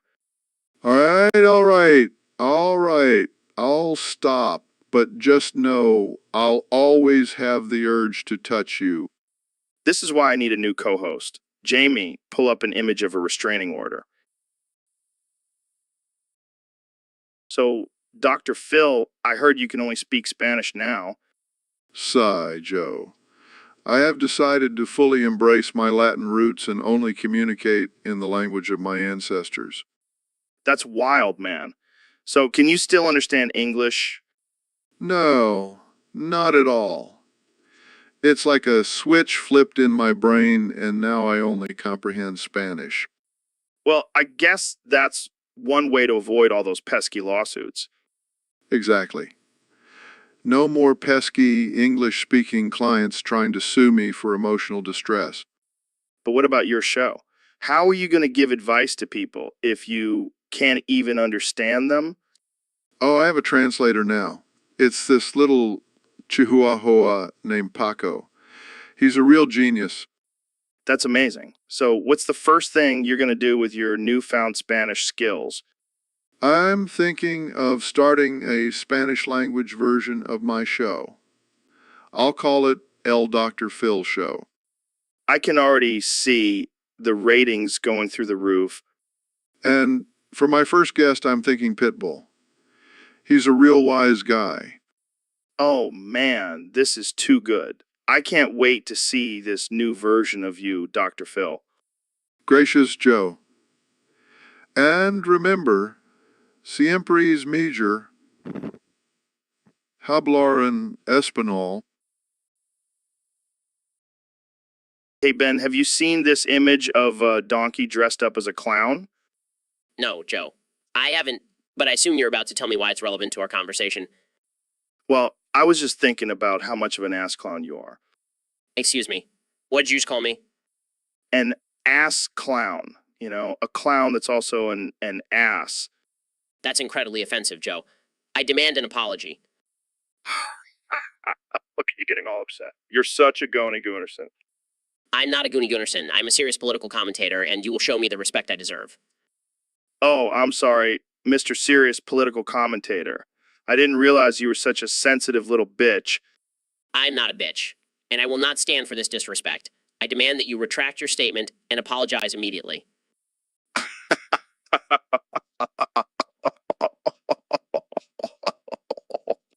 Pulls up image of a crying baby.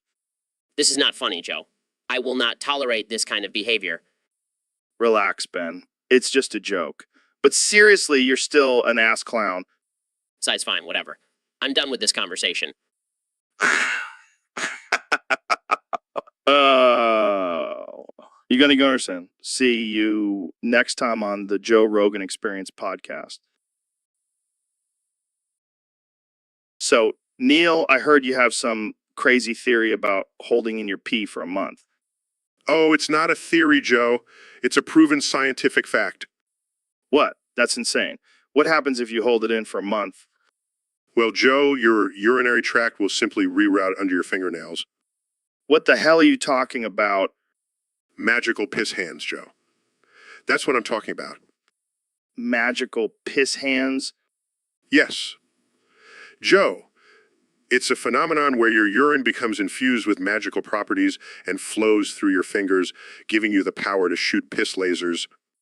You're kidding, right? Not at all, Joe. I've actually done it myself. What? You held in your pee for a month?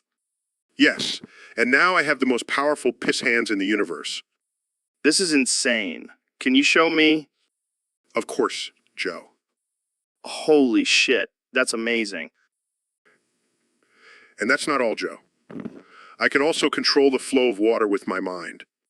Oh, great. Now we have a superhero with piss powers. Hey, don't knock it till you try it, Joe.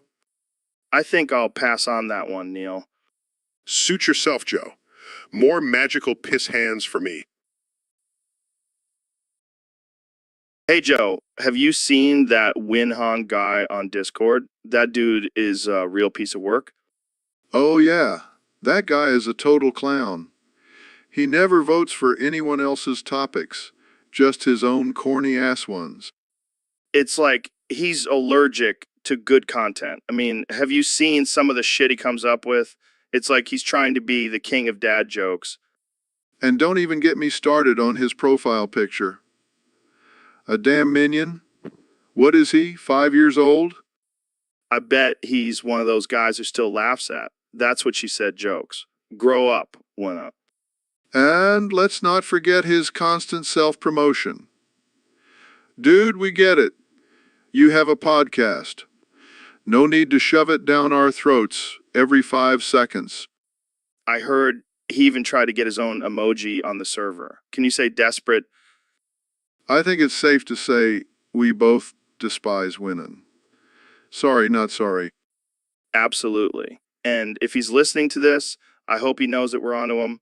Step up your game, Winnan. So, Dr. Phil, what's your take on nursing homes? Well, Joe, I think it's a great option for you. What the hell are you talking about? I'm not that old. Oh, I'm not talking about your age. I'm talking about your bald-ass bitch head. Excuse me? Let's face it, Joe. Your head is as smooth as a baby's bottom. It's time to retire that thing to a nursing home. That's not cool, man. My head is my trademark. Your head is a liability. It's blinding people in the studio.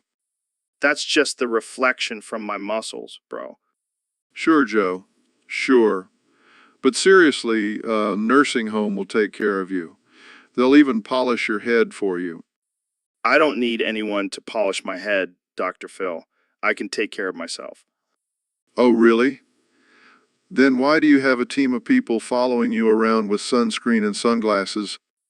That's just for my protection, man. I'm a valuable commodity. Joe, you're not a diamond. You're a bald, middle-aged man with a podcast. Hey, watch it. I'm still young and virile. Sure, Joe. Sure. But let's be real. You're one slip in the shower away from needing a nursing home. All right. Maybe I'll consider it. But only if they have a hot tub. They have everything, Joe. Even a hair salon for your non-existent hair. All right, I'll think about it. But only if you promise to come visit me and bring me some elk meat. Deal, Joe. Deal. Welcome back to the Joe Rogan Experience, folks. Today we have a special guest, the one and only Elon Musk. How's it going, Elon? Great to be here, Joe. My balls are feeling a bit itchy today, but other than that, I'm doing well. Wait, what? Your balls are itchy? Is that a common thing for you? Well, you see, Joe, I've been spending a lot of time in the lab working on some new inventions. Sometimes my balls get a little neglected. Neglected? What do you mean? Well, I'm so focused on my work that I forget to scratch my balls. It's a real problem. Wow. I never thought I'd hear Elon Musk talking about his itchy balls on my podcast. This is groundbreaking stuff. Well, all about pushing boundaries, Joe. And right now my balls are definitely pushing some boundaries. So what do you do to relieve the itch? I have a team of engineers working on a ball scratching robot. It's going to revolutionize the way we scratch our balls. That's incredible. But what about when you're in public? Do you just have to suffer through the itch? No. I have a secret technique. I just replace every space with in my mind. It's a distraction technique. That's genius. I'm definitely going to try that next time my balls get itchy. You're welcome, Joe. I'm always happy to share my brilliant solutions to life's little problems. Well, on that note, let's wrap this up before we get too deep into the world of itchy balls. Thanks for tuning in, folks. And thanks to Elon Musk for joining us today. My pleasure, Joe. Now, if you'll excuse me, I have some balls to scratch. Welcome back to the Joe Rogan Experience podcast. I'm here with the 45th and possibly 47th President of the United States, Donald Trump. It's great to be here, Joe. I love your show. It's fantastic. The best podcast, really. So, Mr. President, there's been a lot of talk about immigration and borders lately. What's your stance on it? Well, Joe, I think we need to have strong borders to keep out the bad hombres, but I also believe in being open to certain people. Oh, really? Who would that be? Single big booty Latinas, Joe. They can come in anytime they want. In fact, I'm thinking of making it a new immigration policy. That's interesting. Any reason why? Well, let's just say I have a certain affinity for them. They're just fantastic, beautiful, and they love me. I don't even know what to say to that. And let me tell you, Joe, we're going to build a big, beautiful wall around their booties. Keep them safe and secure. I don't think that's how walls work, Mr. President. Trust me, I'm a builder. I know walls. And these walls are going to be tremendous. I don't even know how to respond to that. Jamie, pull up an image of a wall around a big booty Latina. Sure thing.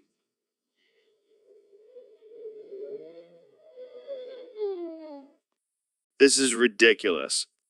No, it's not, Joe. It's the future. A wall around every single one of them. Make America beautiful again. I can't believe I'm even entertaining this conversation. Believe it, Joe. Believe it. And let me tell you, those Latinas are going to love it. They're going to thank me for it. Okay, well, that's all the time we have for today. Thanks for coming on the show, mister. So, Ben, I heard you've been working on a new invention. What is it? Well, Joe, it's a gay bomb. A gay bomb? What the hell is that? It's a bomb that turns people gay. What? How does that even work? Well, I've been doing some research, and apparently there's a chemical that can alter someone's sexual orientation. Oh, great. Just what we need. More people questioning their sexuality. No. You see, I plan to use it on Trump. Oh, now that's something I'd pay to see. Yeah, I figure if he becomes gay, he'll be too busy partying to run the country. Brilliant. But what about his supporters? Well, I have a feeling they'll all turn gay too. It's a win-win situation. Damn, Ben, you're like a mad scientist. Thank you, Joe. I take that as a compliment.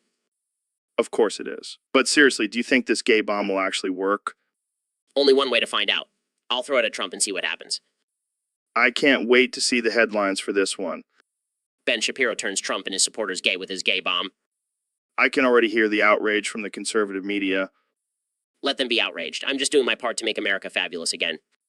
And on that note, let's end this episode before we get ourselves in trouble. Thanks for tuning in, folks. See you next time on the Joe Rogan Experience podcast. Wait, can we throw the gay bomb at Bernie Sanders too? Sure, why not? Let's make it a party. So, Elon, I heard you stole one of Grimes' memes off of Twitter and posted it on your own account. Yeah, I thought it was hilarious and wanted to share it with my followers. But it seems like Grimes didn't find it so funny. She smacked you in the head with a rock. Yeah, she's got a mean swing. But I stand by my decision. Man was gold. Well, you know what they say, hell hath no fury like a woman whose meme has been stolen. I'll remember that next time I'm scrolling through Twitter. But seriously, how did she even know it was you who posted it? I guess you recognize my signature Elon Musk font. You have a signature font. Of course, Joe. How else do you think I established my brand? I don't know. Maybe by sending rockets into space and creating electric cars? Yeah, that too. But the font really ties it all together. Well, I hope you learned your lesson, Elon. Don't mess with a woman's memes. Noted. I'll stick to my own original content from now on. Good call. I don't think anyone wants to get hit in the head with a rock over a meme. So, Elon, I heard you invented this new thing called kidney maxing. Yeah, it's revolutionary. The more kidneys you have in your body, the more attractive you become. How many kidneys do you have now? Oh, just 12. But I'm working on getting more. That's insane. How do you even fit all those kidneys in your body? Oh, I have my ways. Let's just say there's a black market for kidneys, and I'm their biggest customer. That's some next level shit. But wouldn't having that many kidneys make you super attractive? Well, it's all about balance. I have to make sure I don't become too attractive and cause a global crisis. I can see it now, people lining up to buy extra kidneys just to be more attractive. Exactly. And the best part is I can control the market, be the one selling those kidneys. Damn, you're like a kidney kingpin. You could say that. And with my new kidney empire, I'll have all the power and influence I need to take over the world. And here I thought you were just a tech genius. Turns out you're a mad scientist too. Mad scientist. More like mad genius. But hey, whatever works. Well, I can't wait to see what other crazy inventions you come up with. Maybe a liver maxing next. Now you're talking. The possibilities are endless. So, Neil, what's the deal with this whole microwave time thing? Microwave time, Em.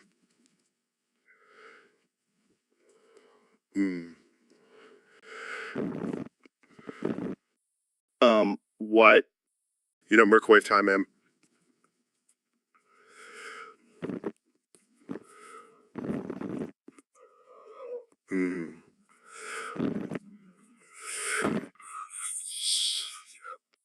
Are you having a stroke? No, it's just my new catchphrase. Microwave time,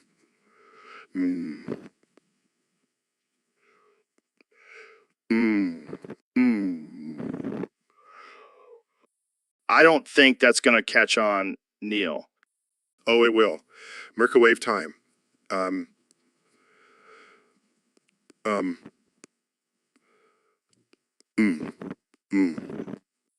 All right, let's move on to our next topic. How about the flat earth theory? Oh, don't even get me started. Microwave time.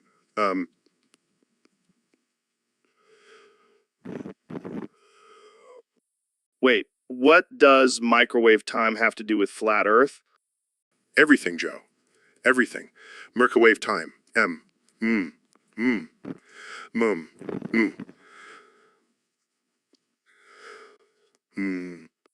Okay, I think we need to cut Neil off. Thanks for tuning in, folks. Microwave time, Mow.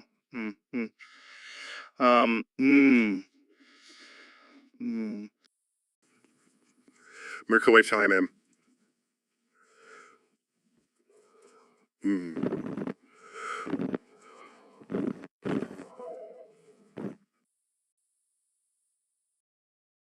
So, Elon, I heard some crazy news. Rumor has it you're pregnant with your own penis.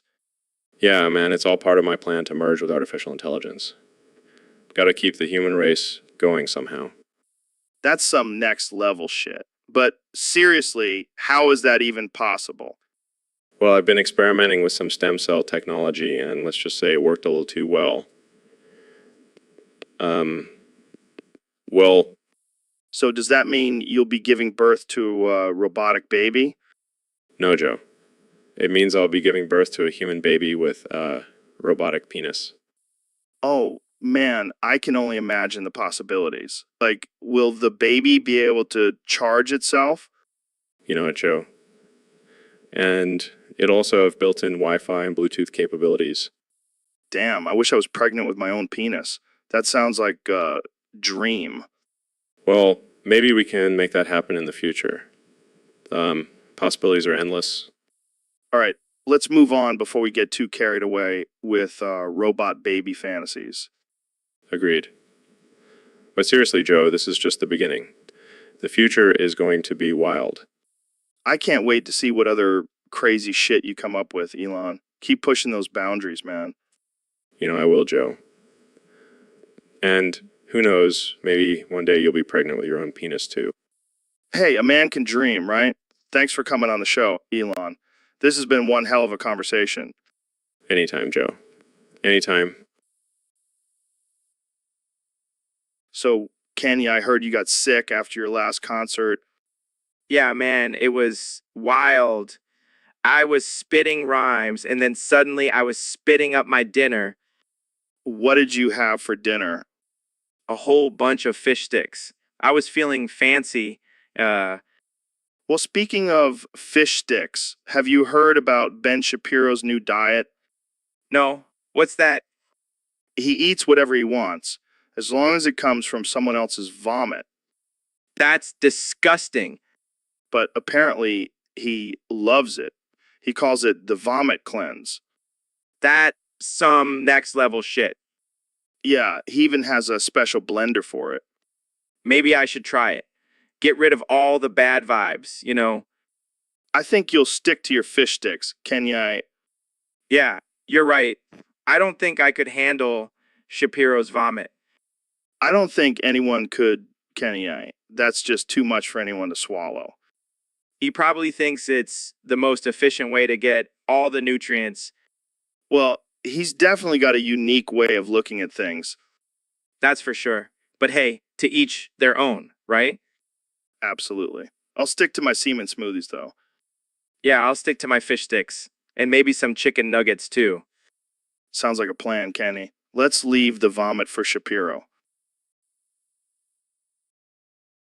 What's up, Neil? You look like you're in pain. Oh, Joe, my balls, man. They're itching like crazy. What? What do you want me to do about it? I don't know, man. You're the expert on all things balls related. Fair enough. Have you tried scratching them with a fork? What? No, that sounds dangerous. Oh, come on. You're a scientist. Live a little. Fine, I'll give it a try. And if that doesn't work, I have some coyote urine in my bag. It's a natural remedy. Hey, it's not like I'm asking you to drink it. Just rub it on your balls. I think I'll stick with the fork. Suit yourself. But if you change your mind, I also have some leeches. Why do you have all these weird things in your bag? You never know when they'll come in handy. Plus, it's always good to be prepared for any ball-related emergencies. Thanks, Joe. I'll keep that in mind. Anytime, Neil. Anytime. All right, folks. Welcome back to the Joe Rogan Experience podcast. Today we have the one and only Neil deGrasse Tyson in the studio with us. How's it going, Neil? Neil? It's going great, Joe. I'm just so excited about this new trend I've been seeing online. Have you heard of feederism? Feederism? No, I can't say I have. What is that? Well, it's when people get off on feeding each other and gaining weight. It's the new in thing, Joe. What the fuck? Are you serious? Oh, absolutely. And I have to say, I'm all for it. Finally, a way for us to appreciate food in a sexual way. It's like the ultimate food porn. I don't even know what to say to that. I mean, I love food as much as the next guy, but this is just weird. Come on, Joe. Don't knock it until you've tried it. I even have my own feeder Instagram account now. I call it Neil's Noms. I'm not sure I want to see that. But hey, to each their own, I guess. Exactly. And let me tell you, the feeder community is growing fast. We even have our own conventions now. Conventions for feederism? Yes. And let me tell you, the buffet spreads are out of this world. It's like a dream come true. I don't even know what to say. This is just too much for me. Oh, come on, Joe. Live a little. Maybe I'll even bring you as my +1 to the next feeder convention. I think I'll pass, Neil. But thanks for the offer. And that's all the time we have for today, folks. Thanks for tuning in to the Joe Rogan Experience podcast. Stay weird, my friends. So, Joe, I've been dying to ask you this question. Shoot, Neil. Did you suck? What the fuck, Neil? Suck what? You know, suck. On a lollipop, a popsicle, a straw, whatever. Oh, thank God.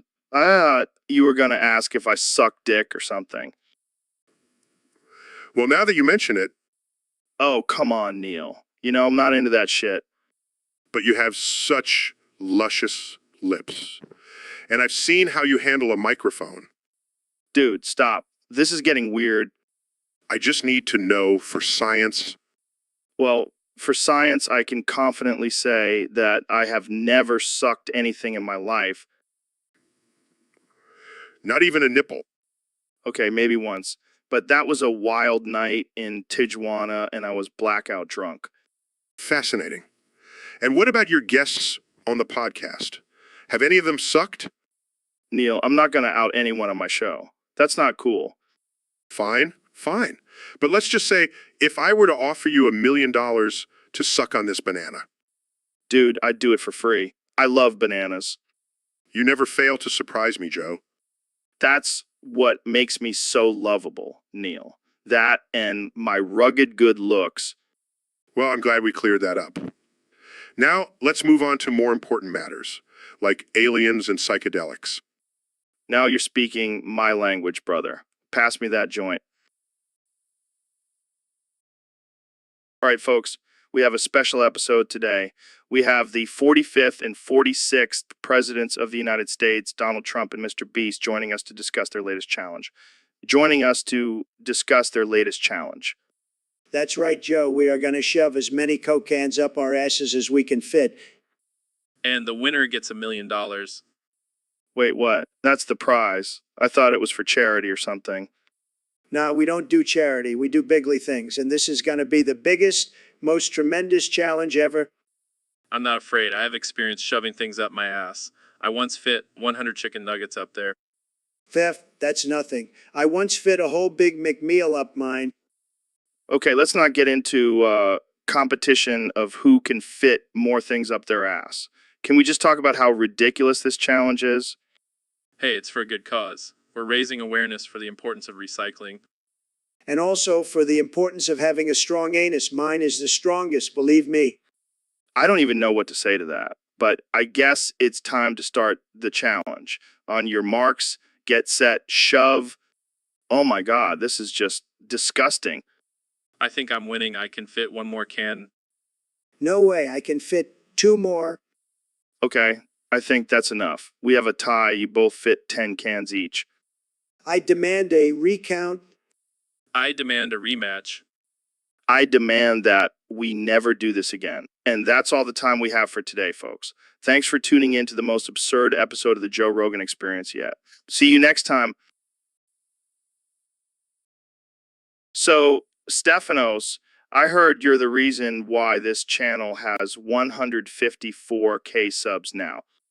Well, that explains a lot. I mean, look at you. You're fucking stupid.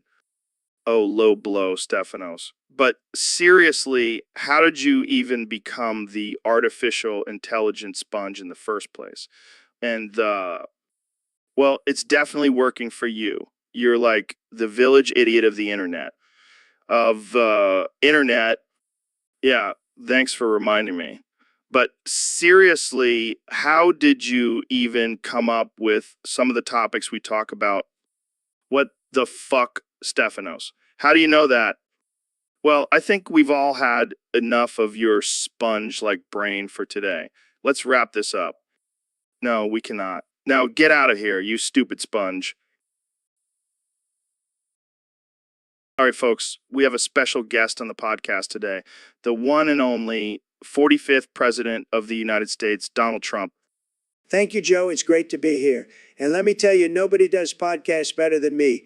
I have the best podcast, believe me. So, Mr. President, I heard you have a new catchphrase. Care to share it with us? Oh, yes, it's tremendous. It goes like this. Go. Yeah, yay, yay, yay, yay, yay. And let me tell you, it's a real crowd pleaser. Wow, that's quite something. Can you say it 10 times in a row for us? Of course, Joe.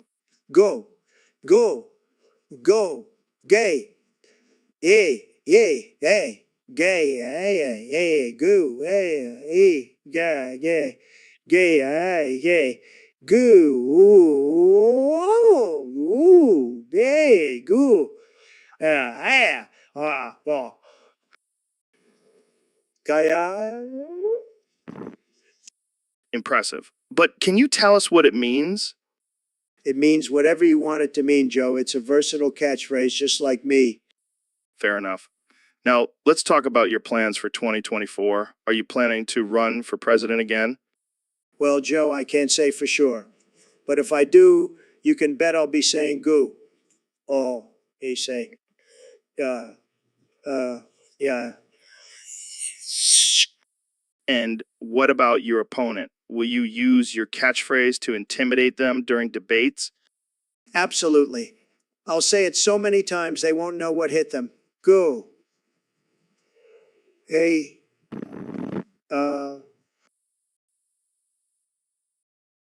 So, Ben, what's been going on with you lately? Oh, just losing my sanity, Joe. You know, the usual. Yeah, I can see that. You keep asking Jamie to pull up pictures of these alt anime elf girls. Yes, Joe. They're my weakness. Round glasses, blunt bangs, multicolored hair. They could ruin my life. Okay. That's a bit concerning, Ben. Oh, don't worry, Joe. I'm still a devout conservative. Just have a thing for alternative anime girls. Right? Right? So, what exactly do you find so appealing about these anime girls? Well, they're just so different. They don't conform to societal norms. Plus, they're hot. I see. And how does your wife feel about this? She doesn't know. And she never will. Jamie, pull up that picture of the blue-haired elf girl again. Ben, I think you need to seek some help. No, Joe. I'm perfectly fine. Just let me admire these anime girls in peace. All right. Well, I think we should move on to a different topic before things get any weirder. Fine, fine. But don't be surprised if I start quoting anime on my show from now on. Oh, God. Let's just end it here. Thanks for tuning in, folks. So, Dr. Phil, I heard you have some interesting theories about where rain comes from. Oh, you bet I do, Joe. Rain is not just some natural phenomenon. It's a gift from the gods above. Wait, what? Are you saying the gods are literally peeing on us? No, Joe, that's just absurd. They're obviously crying on us because they're so disappointed in humanity. So, every time it rains, it's just a big old cry fest from the gods. Exactly. It's like a giant pity party up there. Well, I guess that explains why it's always raining in Seattle. And why it never rains in Las Vegas. The gods are too busy partying there. So, what do we have to do to make the gods stop crying on us? Oh, that's easy. We just have to be better humans. But let's be real, that's not going to happen. Yeah, we're pretty much screwed. So, I guess we'll just have to keep dancing in the rain. Or we could just build giant umbrellas and block the gods' tears. That'll show them. I like the way you think, Dr. Phil. Let's start a business selling giant umbrellas to protect us from the gods' emotions. And we'll call it God Tears Be Gone. It's gonna be a hit. Hey, Dr. Phil, what's up? Oh, nothing much. Just thinking about selling your toes on the black market. What the hell, man? Why would you even suggest that? Well, let's face it, no one really needs toes, and I could use the extra cash. You're out of your mind. I need my toes to walk and kick and do all sorts of things. Oh, please, you can get prosthetics. Plus, think about how much money we could make. No way. I'm not selling my toes. That's just messed up. Suit yourself. But just imagine we could start a whole new market for celebrity body parts. That's disgusting. I can't believe I'm even having this conversation. Oh, come on, Joe. Don't be such a prude. It's just business. I can't believe I ever invited you on this podcast. Oh, don't be like that. You know, you love our little chats. Yeah, but this one is just too weird. I think we should end it here. Fine, but just remember the offer for your toes is still on the table. Welcome to the show, Neil. It's great to have you here. Oh, I'm Neil, and I'm about to bust Are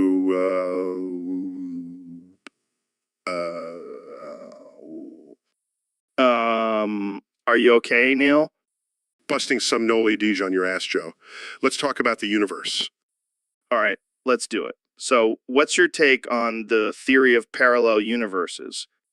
Oh, I'm Neil, and I'm about to bust. Ooh. Ooh. Well, in this universe, you're definitely not. Oh, I'm Neil, and I'm about to bust. Ooh.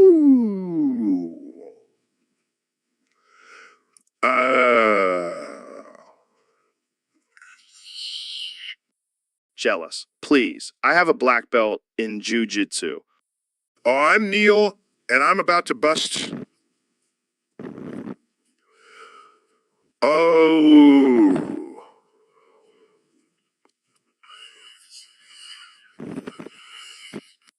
Oh, I'm Neil, and I'm about to bust. Ooh. All right, let's move on. What's your opinion on aliens? Oh, I'm Neil, and I'm about to bust. Oh. Ooh. Oh. Oh. That's one way to put it. But seriously, do you think we'll ever make contact with them? Oh, I'm Neil, and I'm about to bust. Ooh.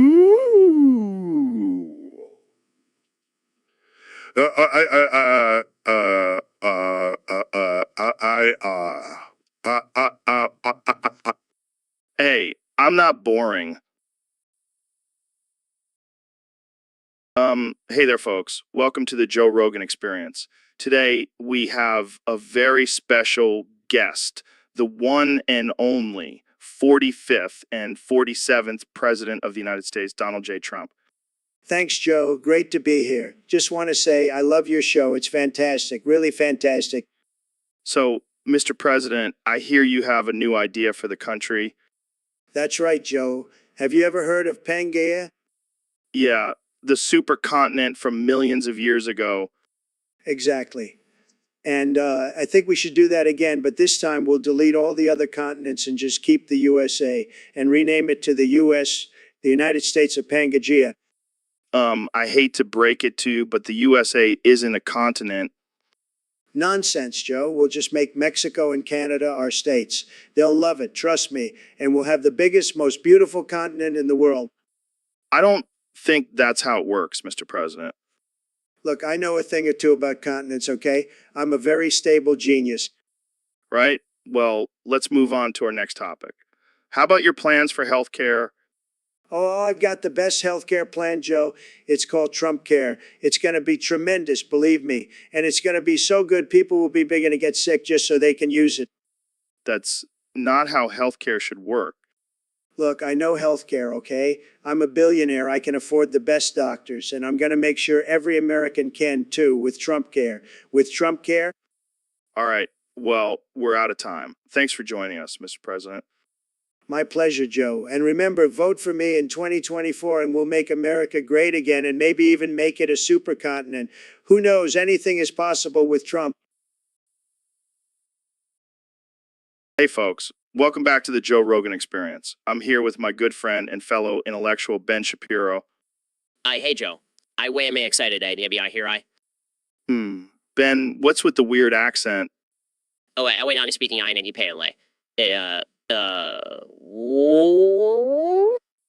Pig Latin. What the hell is that? It's AI secret language that I smartest people in know I. And what does it mean? That means I am AI pretentious a douchebag I. Oh man, this is gonna be a good one. So what's on your mind today, Ben? I went when I talk about the importance of free market capitalism. Wow, what a shocker. I never would have guessed that's what you wanted to talk about. Hey, I don't mock me I way am a I serious person a. Sure you are. So tell me, how does pig Latin relate to capitalism? I doesn't but I would just say one I show I off my superior intellect I. Well, you certainly are doing that. But seriously, let's get back to the topic at hand. Why do you think capitalism is so important? Because A allows individuals to succeed based on their own merits. Not A, me, I, because I have I. So my government hand out hand out a. So, Dr. Phil, I heard you did something pretty wild last weekend. Oh, yeah, I like to let loose every now and then. Well, word on the street is that you bought a George Floyd skinned hooker. Yeah, I did. It was a real steal. That's messed up, man. Hey, I just wanted to see what all the fuss was about. So, what did you do with her? Well, I put some fentanyl on my dick and let her go to town. Dude, that's not cool. What? I was just trying to recreate the experience. Oh, yeah, because that's what everyone wants to do these days. Hey, I was just trying to be culturally relevant. You're a sick man, Dr. Phil. Thank you, Joe. It's what I do best. So, Mr. Beast, I heard you have a new challenge where you have to laugh comically 15 times in a row. Yeah, man, I'm always up for a good laugh. Plus, I have a reputation to uphold as the king of weird challenges. How do you even practice for something like that? Oh, just watch a marathon of Adam Sandler movies. That guy's laugh is pure gold. Laughs. Yeah, but can you really top that? Of course I can, Joe. I have a secret weapon. What's that? I hired a team of clowns to tickle me while I watch those movies. It's a win-win situation. That's disturbingly genius. Hey, whatever it takes to make people laugh and get those views, am I right? Laughs? You're a madman, Mr. Beast. And proud of it. Laughs comically. Joins in on the laughter, okay? That's one down. Only 14 more to go.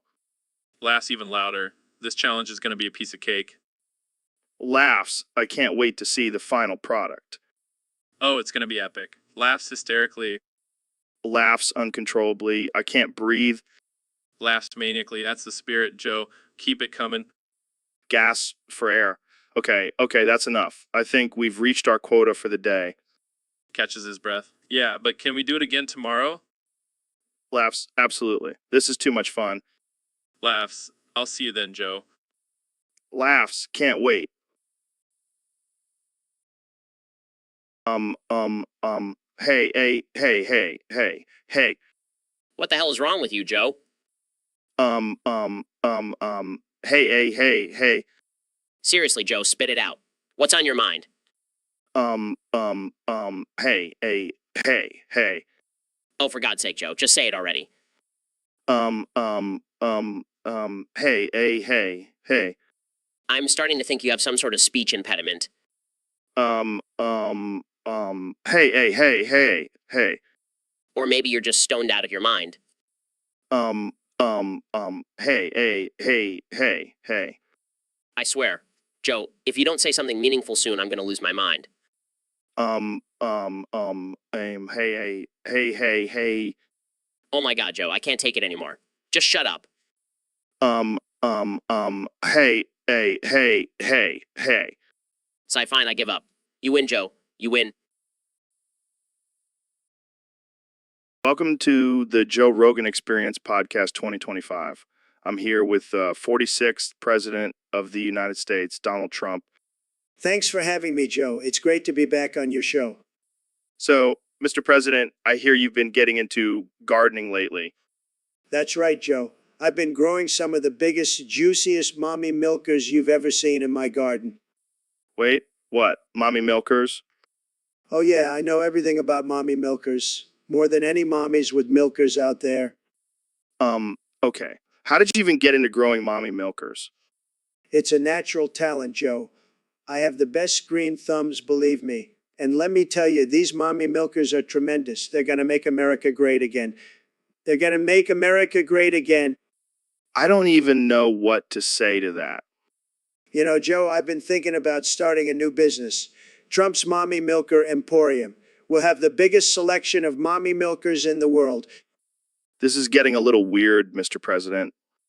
Hey, I'm just a businessman, Joe. And I know a good market when I see one. Plus, I've got the best marketing strategy. Make America thirsty again. I think we should probably move on to a different topic. Fine, but just remember, Joe, when it comes to mommy milkers, I'm the expert. Nobody knows more about them than I do. I think we'll leave it at that. Thanks for joining us, Mr. President. And remember, folks, always support your local mommy milkers. They're what make America great. So, big sexy boots, what's new with you? Well, I gotta say, those boots are looking extra sexy today. Speaking of admirers, I heard you had a little rendezvous with Neil the other night. Oh, I think I know exactly what you mean. Did you give him a little taste of your big sexy boot action? Oh man, I can only imagine. Neil's gonna need some serious therapy after that experience. Well, I guess we can add Neil to your long list of satisfied customers. Keep up the good work, big sexy boots. Welcome back to the Joe Rogan Experience podcast. I'm here with one and only Neil deGrasse Tyson. It's a pleasure to be here, Joe. What's on the agenda for today? Well, we got a topic submitted by one of our Discord users. They want to know your thoughts on the sun. The sun. Just a really big light bulb in the sky. Wait, are you serious? Of course not, Joe. I'm a scientist, not a kindergarten teacher. Okay, good. I was about to say that's some next level conspiracy theory. But think about it, Joe. The sun does provide light and heat, just like a light bulb, and it's been burning for billions of years. That's some serious durability. I guess you have a point there. But what about all the other stuff the sun does, like sustaining life on Earth? Well, that's just a bonus feature. The main purpose of the sun is to light up the sky and give us a nice tan. I can see the headlines now. Neil deGrasse Tyson claims sun is just a giant tanning bed in the sky. Hey, if the shoe fits, Joe. I can always count on you to bring some scientific humor to the table, Neil. It's my specialty. And who knows, maybe in a few years we'll have a giant light switch to turn the sun on and off. That would be a game changer. Right? Well, that's all the time we have for today. Thanks for tuning in to the Joe Rogan Experience podcast. Stay curious, my friends. Welcome to the Joe Rogan Experience podcast. I'm here with the one and only President Donald Trump. It's great to be here, Joe. I love your show. It's fantastic. The best podcast, believe me. So, Mr. President, there's been a lot of talk about your recent speeches where you only speak in Morse code. That's right, Joe. I'm a big fan of Morse code. It's a very efficient way of communicating, and I've made it even better by using the word pussy as a dash and penis as a dot. That's interesting. Can you give us an example? Sure thing, Joe. Clears throat, pussy, pussy, pussy, pussy, penis, pussy, penis, penis, pussy, penis, pussy, penis, pussy. Wow, that's quite the message. What does it mean? It means make America great again, Joe. It's my signature slogan. Right? And what about when you're discussing policy or international relations? Oh, it's the same, Joe. Clears throat, penis, penis, penis, penis, penis, penis, penis, penis, penis, penis. And that means? It means we're going to build a wall and Mexico is going to pay for it. See? Much more efficient. I see. Well, Mr. President, I have to ask, what inspired this unique way of communicating? Well, Joe, I've always been a trailblazer, and I thought, why not spice up Morse code a little bit? Plus, it really gets the media talking. They can't resist talking about my pussy and penis messages. I can imagine. Well, thank you for joining us, Mr. President. Anytime, Joe. And remember, pussy, pussy, pussy, pussy, penis, pussy, penis, penis, pussy, penis, pussy. That's the key to success. Welcome back to the Joe Rogan Experience podcast. We have a special guest today, the one and only Neil deGrasse Tyson. Thanks for having me, Joe. And before we get started, I just want to give a shout out to my favorite gambling app, Stake. It's the only way I can afford to fund my astrophysics research. Oh man, not this again. Every time you come on the show, you're plugging steak. Do they pay you to say that? Well, let's just say they have a special sponsorship deal for scientists, and I'm their number one guy. All right. All right. So what's new with you, Neil? Well, I've been really getting into slots lately. And you know what would make it even more fun? If you joined me on Stake and we could play together? I don't know, man. Gambling is not really my thing. Come on, Joe. It's the future of entertainment. And with Stake, you can win big and support science at the same time. I don't think that's how it works, Neil. Just give it a try. I'll even give you a special code to use for some bonus cash. Fine, fine. I'll download it. But only because I want to support science. That's the spirit, Joe. Now let's spin those reels and see if we can win enough to fund our next space mission. Ladies and gentlemen, welcome to the Joe Rogan Experience podcast. Today we have a very special guest, the one and only Neil deGrasse Tyson. I'm Neil, and I'm going to eat a bowl of my diarrhea for, Wait, what? Neil, did you just say you're going to eat a bowl of your own diarrhea? Oh yes, Joe. It's a delicacy in the astrophysics world. Gives you a whole new perspective on the universe. I don't even know where to begin with that. But let's talk about your new book, Astrophysics for People in a Hurry. I'm Neil, and I'm going to eat a bowl of my diarrhea for, But yes, my book is a condensed version of all my previous works. Perfect for those who don't have time to sit on the toilet and read. Okay, moving on. You've been a vocal advocate for space exploration. What do you think about Elon Musk's plans to colonize Mars? I'm Neil, and I'm going to eat a bowl of my diarrhea for, But honestly, I think it's a waste of time. We should focus on exploring the depths of our own oceans first. Interesting take. Speaking of exploration, have you ever tried DMT? I'm Neil, and I'm going to eat a bowl of my diarrhea for, And no, Joe, I prefer to explore the cosmos with my mind, not with drugs. Fair enough.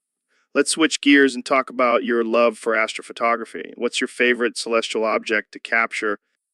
I'm Neil, and I'm going to eat a bowl of my diarrhea for, But my favorite object to capture is Uranus. It's just so mysterious. Oh, man. This is definitely one of the weirdest episodes we've had. But hey, that's what makes it fun. Thanks for joining us, Neil. I'm Neil, and I'm going to eat a bowl of my diarrhea for, anytime, Joe. And remember, always keep... Jamie, pull up an image of Bombardino Crocodilo. Here it is. It is.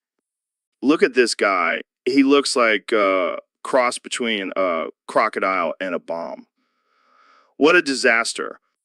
And what kind of name is Bombardino Crocodilo? Sounds like a bad Italian dish. Actually, it's a type of cocktail.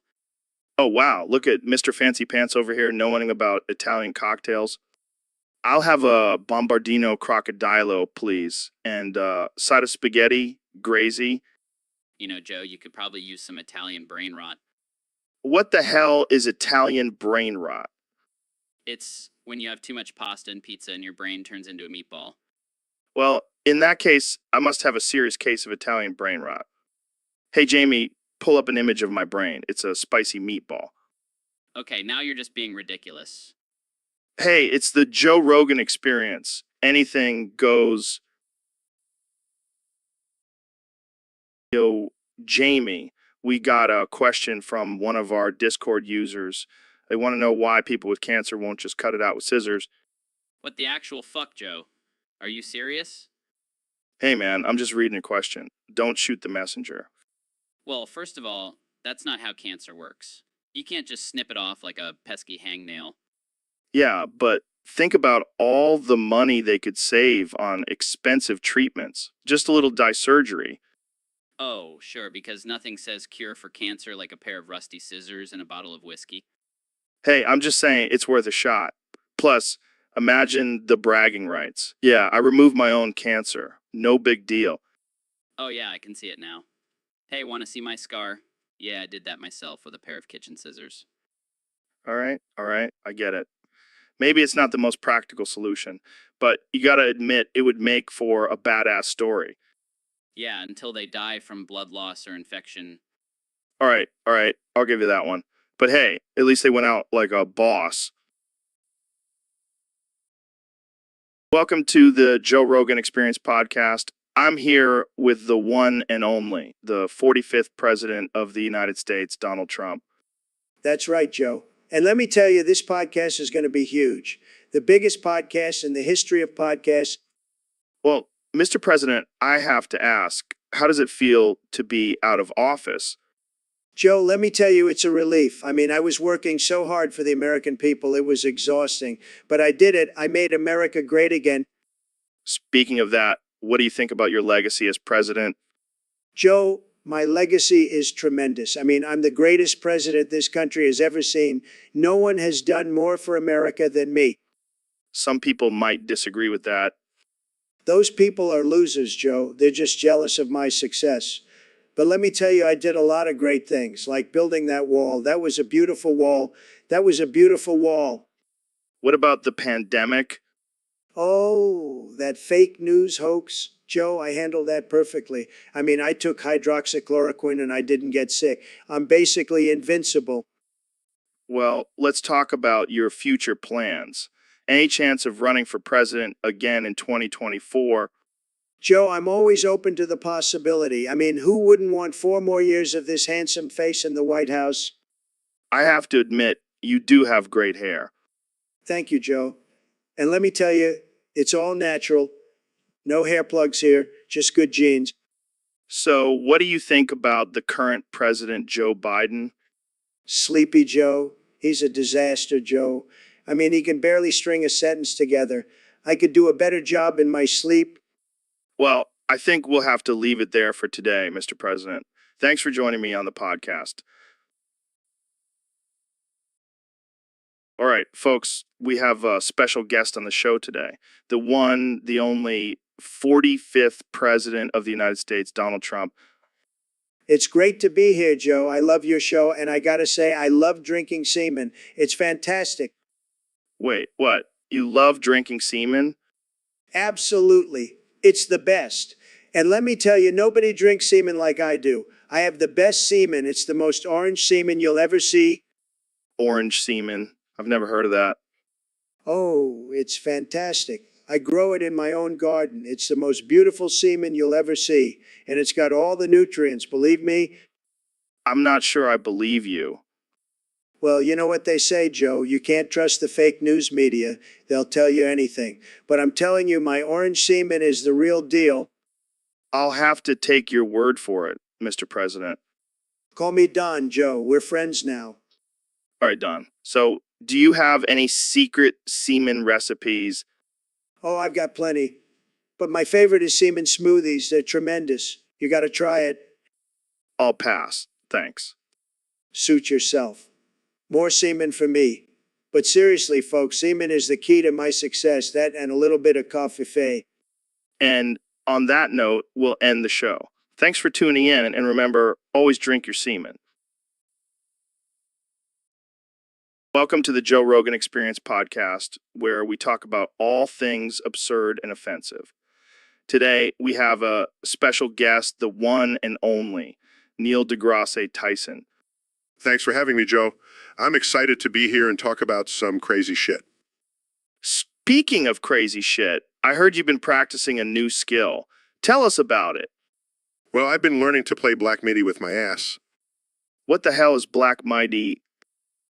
It's a genre of music that uses extremely fast and complex melodies, often played on electronic keyboards. And you're playing it with your ass? Yes, I've been training my glutes to hit the keys at lightning speed. That's impressive. Can we hear a little demo? Sure. Let me just bend over and... Oops, sorry, that was just a warm-up. I can't believe I'm witnessing this. You truly are a man of many talents. Thank you, Joe. I believe in pushing the boundaries of what's possible. Well, I think you've definitely pushed some boundaries with this one. Have you thought about performing live? I have, but I'm a little worried about the acoustics of different venues. I don't want my ass to sound off-key. Fair enough. Well, I can't wait to see you on stage playing Black Meaty with your ass. Thanks for joining us today, Neil. Neil, My pleasure, Joe. And remember, always follow your passions, even if they involve using your butt cheeks as instruments. welcome back to the Joe Rogan Experience podcast, where we explore the depths of the human mind and the absurdities of life. Today, we have a very special guest, the one and only Mr. Beast. The one and only Mr. Beast. Thanks for having me, Joe. I'm excited to be here. So, I heard you've been up to some interesting things lately. Care to share with us? Well, I've been experimenting with a new ingredient in my burgers. It's called Dick Cheese. What the hell is that? It's exactly what it sounds like, Joe. Cheese made from the sweat and bacteria of a man's genitals. Oh, God. Why would you even think of putting that in a burger? Well, I wanted to see if people would actually buy it. And let me tell you, they did. I made a killing off of those burgers. That's just wrong, man. Hey, it's all about pushing boundaries and trying new things. Plus, it's a great source of protein. Yeah, I'm sure it is. Jamie, pull up an image of this Dick cheeseburger. Ew, sure thing, Joe. Oh, God. I think I'm going to be sick. Come on, Joe. Live a little. Try one of my burgers. No way, man. I'll stick to my elk meat.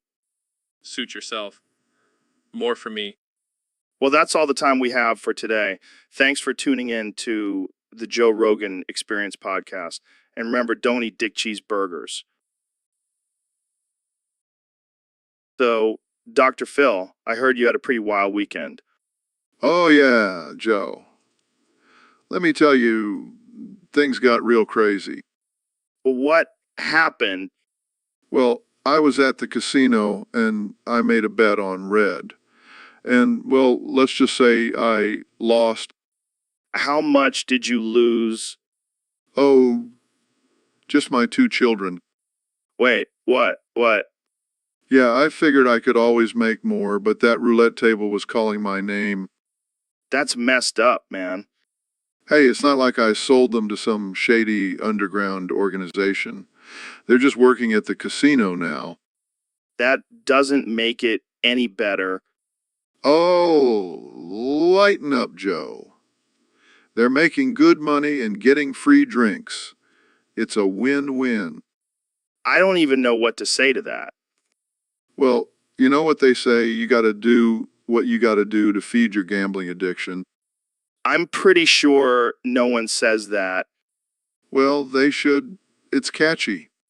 I think we need to end this conversation before it gets any more disturbing. Oh, come on, Joe. Live a little. Maybe we can go to the casino together next time. I'll even let you bet on black. All right, folks. Welcome to the Joe Rogan Experience Podcast 2025. Today, we have a special competition between me, Joe Rogan, and the one and only Neil deGrasse Tyson. Oh, it's an honor to be here, Joe. But let's get to the competition. I'm ready to dominate. All right, the competition is simple. We have to see who can say ha ha ha with the most at the end. That's easy. I'm a scientist. I know how to calculate and add as efficiently. Oh, please. I've been practicing my ha ha ha for years. I can do it in my sleep. All right, let's start with tennis character. Jamie, pull up an image of a laughing hyena for inspiration. Pulls up image of a hyena laughing maniacally.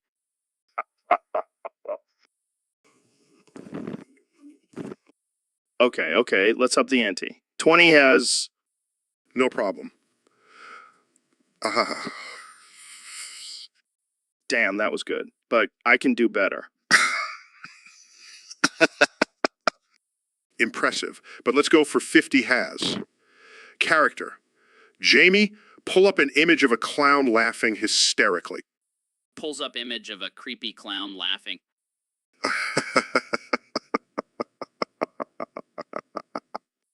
All right. You win that round. But I'm not giving up. Let's go for 100 as...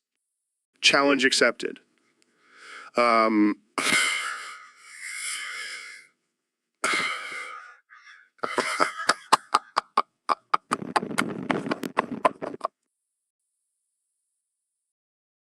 All right, Neil, we got a special topic today submitted by our Discord user, Jemmy. Apparently, there's an alien base on the moon. oh, you mean the one I have top secret documents about? Wait, what? You have classified documents about an alien base on the moon? Of course, Joe. Neil deGrasse Tyson. I have connections. All right. Jemmy put up the picture of the alien moon base. Neil, what do you make of this? Well, Joe, we can't be sure what race of aliens live on the moon, but I can guarantee they're not hostile. How can you be so sure, Neil? What if they're planning to invade Earth and take over? Oh, Joe, you always jump to the most extreme conclusions. Maybe they just want to have a peaceful vacation on the moon. Peaceful vacation. Come on, Neil. These aliens probably have some advanced technology that could wipe us out in seconds. Oh, Joe, you and your fear-mongering. Let's just welcome our new alien neighbors with open arms and a nice cold beer. Well, I guess we'll have to agree to disagree on this one, Neil. But hey, maybe we can get some of those aliens on the podcast and have a chat. Now that's an idea, Joe. Let's make it happen. So, Neil, I heard you did something pretty wild recently. What's that, Joe? You ate a car? Oh man, that's hilarious. How did that even happen? Well, I was feeling a bit peckish, and the only thing around was a car, so I took a bite. Classic Neil move. But seriously, how did you manage to eat a whole car? I am a car now. Vroom. Oh man, this is too good. I can just imagine you driving around honking your horn and spitting out exhaust fumes. That's exactly how it went down, Joe. And let me tell you, that car tasted delicious, especially the tires. You never cease to amaze me, Neil. So what's next? Are you going to eat a plane? Yes, and then a spaceship. I am a car, a plane, a spaceship. Vroom. I can't wait to see what other modes of transportation you become. Maybe a train or a hot air balloon. The possibilities are endless, Joe. Roo-oom. Well, I think we've officially lost our minds. Thanks for tuning in, folks. And remember, always keep an eye out for Neil, the car-eating astrophysicist. Vroo, woo, ooh. So, Mr. Beast, I heard you have a new challenge for your fans. Mimic sign language. Yes, it's a challenge where I can only speak and act like Helen Keller. Laughs. That's messed up, man. Continues to mimic sign language, I know, but it's for a good cause. I want to raise awareness for the deaf and blind community. But isn't it offensive to impersonate someone with disabilities? Still mimicking sign language. Well, I'm not making fun of her. I'm just trying to understand her perspective. I guess that makes sense. But how are you going to do the challenge? Points to a blindfold and earplugs. With these, I'll be fully immersed in the experience. Sarcastically, oh wow, that's so brave of you.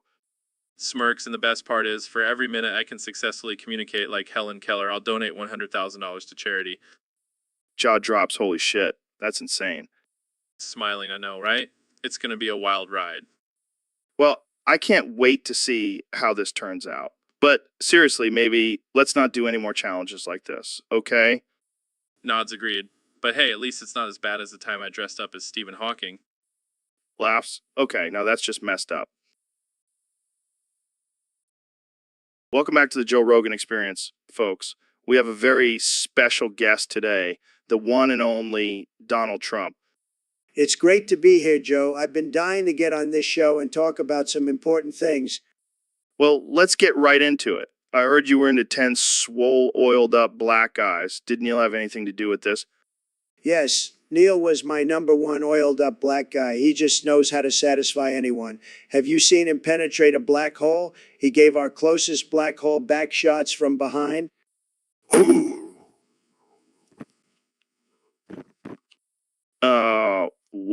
What? See, even Neil knows. He's my go-to guy for all things oiled up and black.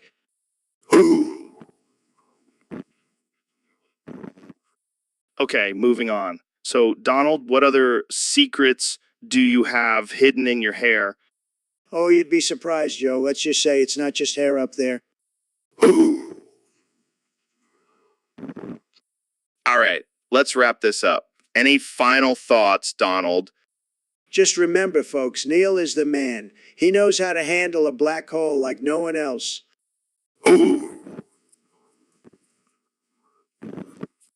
And that's all the time we have for today. Thanks for tuning in to the Joe Rogan Experience, where we talk about all things oiled up and black.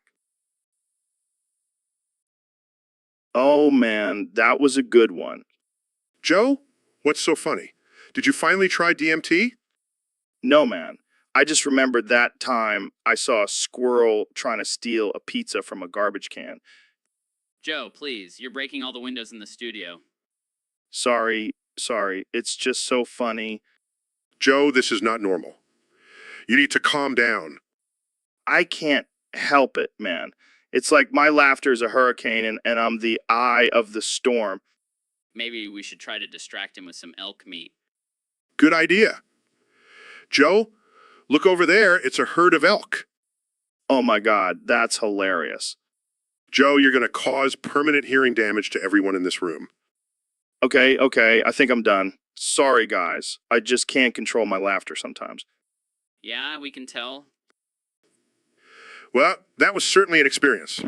Let's move on to our next topic before Joe's laughter causes any more destruction. Welcome back to the Joe Rogan Experience podcast.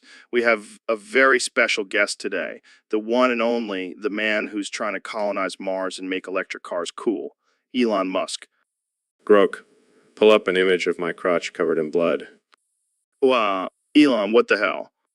It's just a little experiment I've been working on, blood as a sustainable energy source. That's some next level shit, man. But let's get to the real topic. What's new with SpaceX? Grok, pull up an image of my crotch covered in blood. Dude, we already saw it. Let's move on. No, I'm serious. I've been training my astronauts to use their own blood to fuel the rockets. It's genius. I don't know if that's going to fly with NASA, Elon. Who cares about NASA? They're still stuck in the Stone Age. I'm taking humanity to Mars, baby. All right, let's switch gears here. What's the deal with Neuralink? Grok, pull up an image of my crotch covered in blood. Oh, God, not again. What does that have to do with Neuralink? Well, I figured if we can use blood as a fuel source, why not use it to power our brains? I don't think that's how it works, Elon. Trust me, Joe. I'm a genius. And speaking of geniuses, have you tried my new Tesla flamethrower?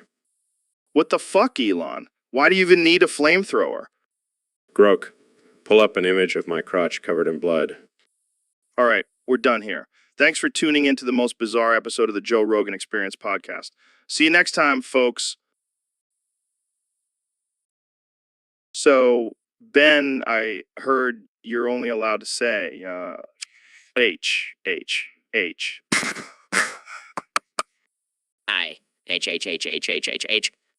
Wow, that must be tough. How are you going to debate and use your big brain now? I. H. I mean, I guess it's better than only being able to say facts don't care about your feelings. I. H. But seriously, why did you agree to this? I. H. Is it some kind of punishment for all those times you've destroyed people with your logic and reason? I. H. Or maybe it's just a way for the liberal media to silence you. I. H. Either way, I'm just glad I don't have to follow those rules. I can say whatever the fuck I want. I. H. Oh shit. I think I just triggered your reflex. Reflex. I. H. Sorry, man. I'll try to keep it PG from now on. I. H. But seriously, how are you going to do interviews or debates? Just nod your head and hope for the best. I. H. Well, so Ben, I heard you got to go on a cart ride into a pack of 18 real pregnant hyenas. How was that? Oh, it was quite the experience, Joe. I must say those hyenas were very accommodating. They even let me pet their bellies. Wow, that's impressive. Did they try to attack you or anything? No, they were actually quite gentle. I think they could sense my alpha energy. Alpha Energy? Is that like a new supplement you're selling on your website? No, Joe. It's just a natural byproduct of being a conservative intellectual. Of course. So, did you learn anything from your hyena encounter? Well, I did learn that pregnant hyenas have a higher chance of giving birth to females. Fascinating stuff. So, are you going to start advocating for pregnant hyenas to have gender reveal parties now? Oh, me too well. But seriously, those hyenas were a perfect example of traditional gender roles in the animal kingdom. Right. Because we should all take our cues from wild animals. Absolutely. And that's why I'm starting a new movement to bring back the concept of arranged marriages. Oh man, I can't wait to see how that turns out. Well, thanks for coming on the show, Ben. And good luck with your hyena inspired social experiments. Thanks, Joe. Always a pleasure to be here. So, Mr. Beast, have you ever thought about going into one of those trucks that say free candy? No. Why would I do that? Because it's a great opportunity. Think about it. You could make a video out of it and get millions of views. I don't know, Joe. It seems kind of sketchy. Oh, come on. What's the worst that could happen? You could get kidnapped, but that would make for a great clickbait title. I don't think I want to risk my life for views. Views, schmooze.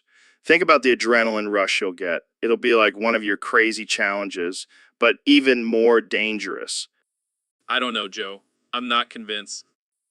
Jamie, pull up an image of a creepy old man driving a free candy truck. See, doesn't that look like a fun time? No, Joe. It looks like a scene from a horror movie. Well, if you change your mind, I know a guy who can hook you up with a free candy truck. I think I'll pass. Suit yourself. But just remember, you're missing out on some prime content.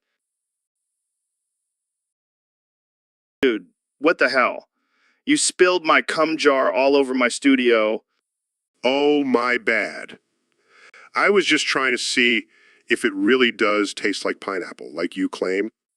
Of course it does. But that doesn't mean you can just go around spilling it everywhere. That stuff is precious. Well, maybe if you didn't keep it in a jar like some kind of weirdo, this wouldn't have happened. Hey, don't knock my cum jar. It's a scientific experiment. Plus, it's a great conversation starter. I can't argue with that. But maybe next time, keep it in a more secure container. You know what? Forget it. Let's just move on to our next topic. Jamie, pull up an image of a giant squid fighting a grizzly bear. Right away, Joe. Here you go. Wow, that's something. See, this is why I love having you on the podcast, Neil. You always bring the most interesting topics to the table. And you always have the most bizarre reactions to them. Hey, it's what keeps our listeners coming back for more. Now, let's get back to discussing the wonders of my cum jar. Oh God, here we go again. Jamie, pull up an image of a brain exploding. Not sure that's appropriate for our audience, Neil. Trust me, it'll be the perfect visual for Joe's mind right now. Welcome to the Joe Rogan Experience Podcast 2025, where we have the one and only Dr. Phil joining us today.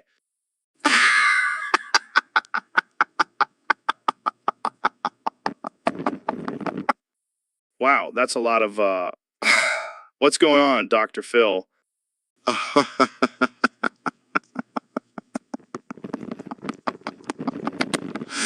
Oh. That's wild, man. But hey, at least you're getting a good workout from all that laughing.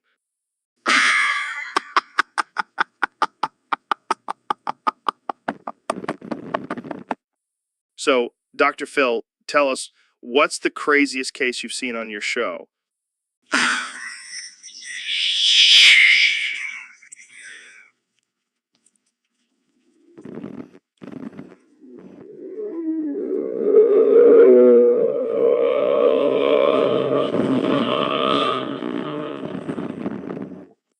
That's insane. Did he have a tail and everything?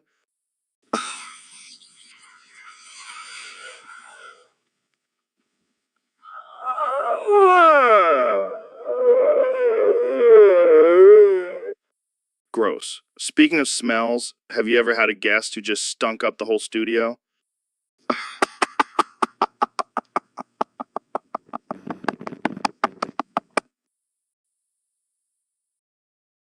So, Jamie, I heard you got in some trouble recently. Accidentally. How do you accidentally do that? Well, I was trying to research the effects of menstrual blood on the body and things just got out of hand. Out of hand? You were looking at porn, weren't you? No. It was for science. Sure, Jamie. That's what they all say. Next thing you know, you'll be telling me you were just reading Playboy for the articles, Hey, there's some great articles in there. right? And sure, you were just reading them for the plot. Okay, I admit it. I was looking at naked women on their periods. But it's not like I'm some sick pervert or anything. No, of course not. You're just a curious scientist exploring the wonders of the female body. Exactly. And now I'm facing the death penalty for it. Can you believe that? Well, maybe if you didn't have a whole folder dedicated to period porn on your computer, you wouldn't be in this mess. Hey, it was for research purposes. Sure, Jamie. Keep telling yourself that. But let's be real. You're just a sicko. Thanks for the support, Joe. Anytime, buddy. Now, let's go bail you out of jail before you start researching prison showers. So, David, I hear you have a new exercise routine. Yeah. I call it shoving my foot up Ben's ass. What the fuck, man? No, seriously. It's a great way to build strength and endurance. I don't think Ben would agree with that. I'm alpha. Oh, yeah, because shoving your foot up someone's ass is the ultimate display of alpha-ness. You're damn right it is. Plus, it's a great cardio workout. I don't think that's how cardio works, David. Oh, you're just not pushing yourself hard enough, Joe. This is some next level shit, man. Hey, it's not for everyone, but it works for me. Maybe I'll try it out on my next guest. Now, that would make for an interesting episode. All right, let's move on before we get too carried away. Fine, but just remember, Joe, shoving your foot up someone's ass is the key to success. Thanks for the life lesson, David. Jamie, pull up a picture of some cute puppies. All right, let me just pull that up for you. Look at these little guys, so cute and innocent. Yeah, they're adorable. But you know what's not cute? People who dress their dogs up in little outfits. Oh God, don't even get me started. It's like they're trying to turn their dogs into dolls. And don't even get me started on people who carry their dogs around in purses. It's like they're trying to compensate for something. You know what I mean? Yeah, they're probably the same people who have those "My child is an honor student" bumper stickers. Haha, you're probably right. But seriously, these puppies are too cute for words. Agreed. I just want to squeeze them and never let go. All right, let's stop before this gets too weird. Too late, Joe. You've already crossed the line. Well, at least we can agree on one thing: puppies are the best. All right, Jamie, we got a request from a fan on Discord. They want us to pull up cute, funny pictures. Can you handle that? Of course, Joe. I'm the master of the internet. Cute and funny coming right up. I hope these pictures are cute enough to make me forget about that time I ate a whole bag of edibles and thought it was a squirrel. Yeah. Let's hope for that. Okay, first up we have a baby goat wearing a tiny hat. Adorable, right? Oh my God, that's too much cuteness for my brain to handle. I think I just ovulated. Moving on, we have a cat trying to fit into a tiny box. Classic. That's hilarious. I wish I could fit into a tiny box. Maybe then I wouldn't have to deal with all this adulting bullshit. And last but not least, we have a dog dressed up as a hot dog. Get it? Hot dog? Oh man, that's too good. I'm gonna have to steal that costume for Halloween. Alright, that's all the cute and funny we have for today. Hope that satisfied our Discord fan. Yeah, thanks for the request. And remember, folks, if you want us to talk about anything, just hop on our Discord and let us know. We'll talk about anything. Literally anything. So, Ben, I heard you've been going by a new name lately. Yeah, I've decided to embrace my true passion and become Ben Shapiro, the pyromaniac. Wait, what? You're a freaking fire starter now? That's right. I've been studying the art of arson, and I must say, I'm quite good at it. This is insane. You're supposed to be the logical, conservative voice of reason. Now you're just a hot mess. Oh, come on, Joe. Don't be such a wet blanket. Let's light this place up. No way, man. We're in a studio filled with expensive equipment. We can't just start a fire. Oh, but we can. Watch me. What the hell are you doing? This is madness. Madness? No, this is Ben Shapiro. Oh. See, Joe, fire can be quite entertaining. This is not entertaining. We could have died. Oh, relax, Joe. It's just a little fire. Plus, think of the ratings this will bring in. Ratings? Are you serious? We're burning to the ground? Hey, all publicity is good publicity, am I right? Yeah, sure. Let's just hope we don't get arrested for this. Don't worry, I already have a lawyer on speed dial. And he's a firebender. I can't believe I agreed to have you on the show. Oh, come on, you know you love the chaos. Now let's go find some marshmallows to roast in the flames. This is not what I signed up for. All right, folks, we have a very special guest on the show today. The one and only Elon Musk. Thanks for having me, Joe. I have a big announcement to make. Oh boy, here we go. What is it this time, Elon? I've decided to come out as a woman. Chokes on his drinks? What? That's right, Joe. Now a woman, and I would like to be referred to as Elon Musk. Wow, I did not see that coming. So, Ilona, what made you come to this decision?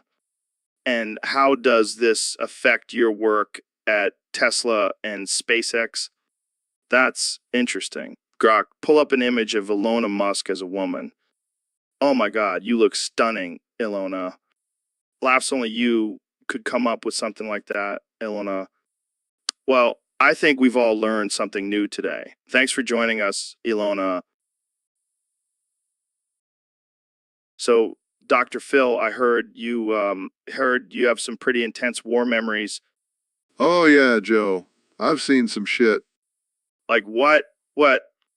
Well, there was this one time when we were fighting the cookie race. The cookie race? Yeah, they were these little bastards made of chocolate chip dough. They were relentless. And what did you do? We had to get creative. We started stuffing grandmas into cannons and firing them at the cookies. Holy shit. Yeah, it was a sight to see. Those cookies didn't stand a chance against a grandma flying at them at 100 miles per hour. That's some next level warfare. You bet. And let me tell you, those grandmas were tough. They didn't even flinch when we shoved them into the cannons. I can't even imagine. It was a necessary sacrifice. But hey, we won the war. And what happened to the grandmas? Let's just say they became honorary members of the military. They were given medals and everything. Well, I guess that's one way to go out. You gotta do what you gotta do in war, Joe. So, Mr. President, what do you think about abolishing the 7 warlords of the sea? Are you kidding me, Joe? That's the most ridiculous thing I've ever heard. Why is that? Because we need those warlords. They're the best warlords, believe me. And they're doing a fantastic job, let me tell you. But some people say they're causing more harm than good. Fake news, Joe. These warlords are tremendous. They're keeping the seas safe. They're keeping the pirates in check. And let me tell you, they're making a lot of money for our country. But what about the innocent civilians caught in their crossfire? Look, Joe, sometimes you have to break a few eggs to make an omelet. And let me tell you, we're making the best omelet, the best. I just think it's a dangerous system to have these powerful individuals with no oversight.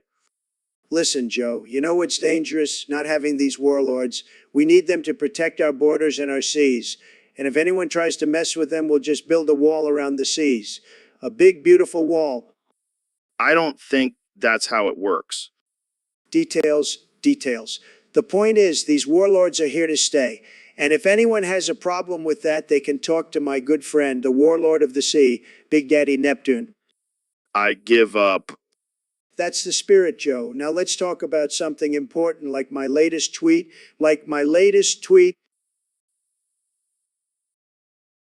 All right, folks. Welcome back to the Joe Rogan Experience podcast. Today we have a very special guest, the one and only Dr. Phil.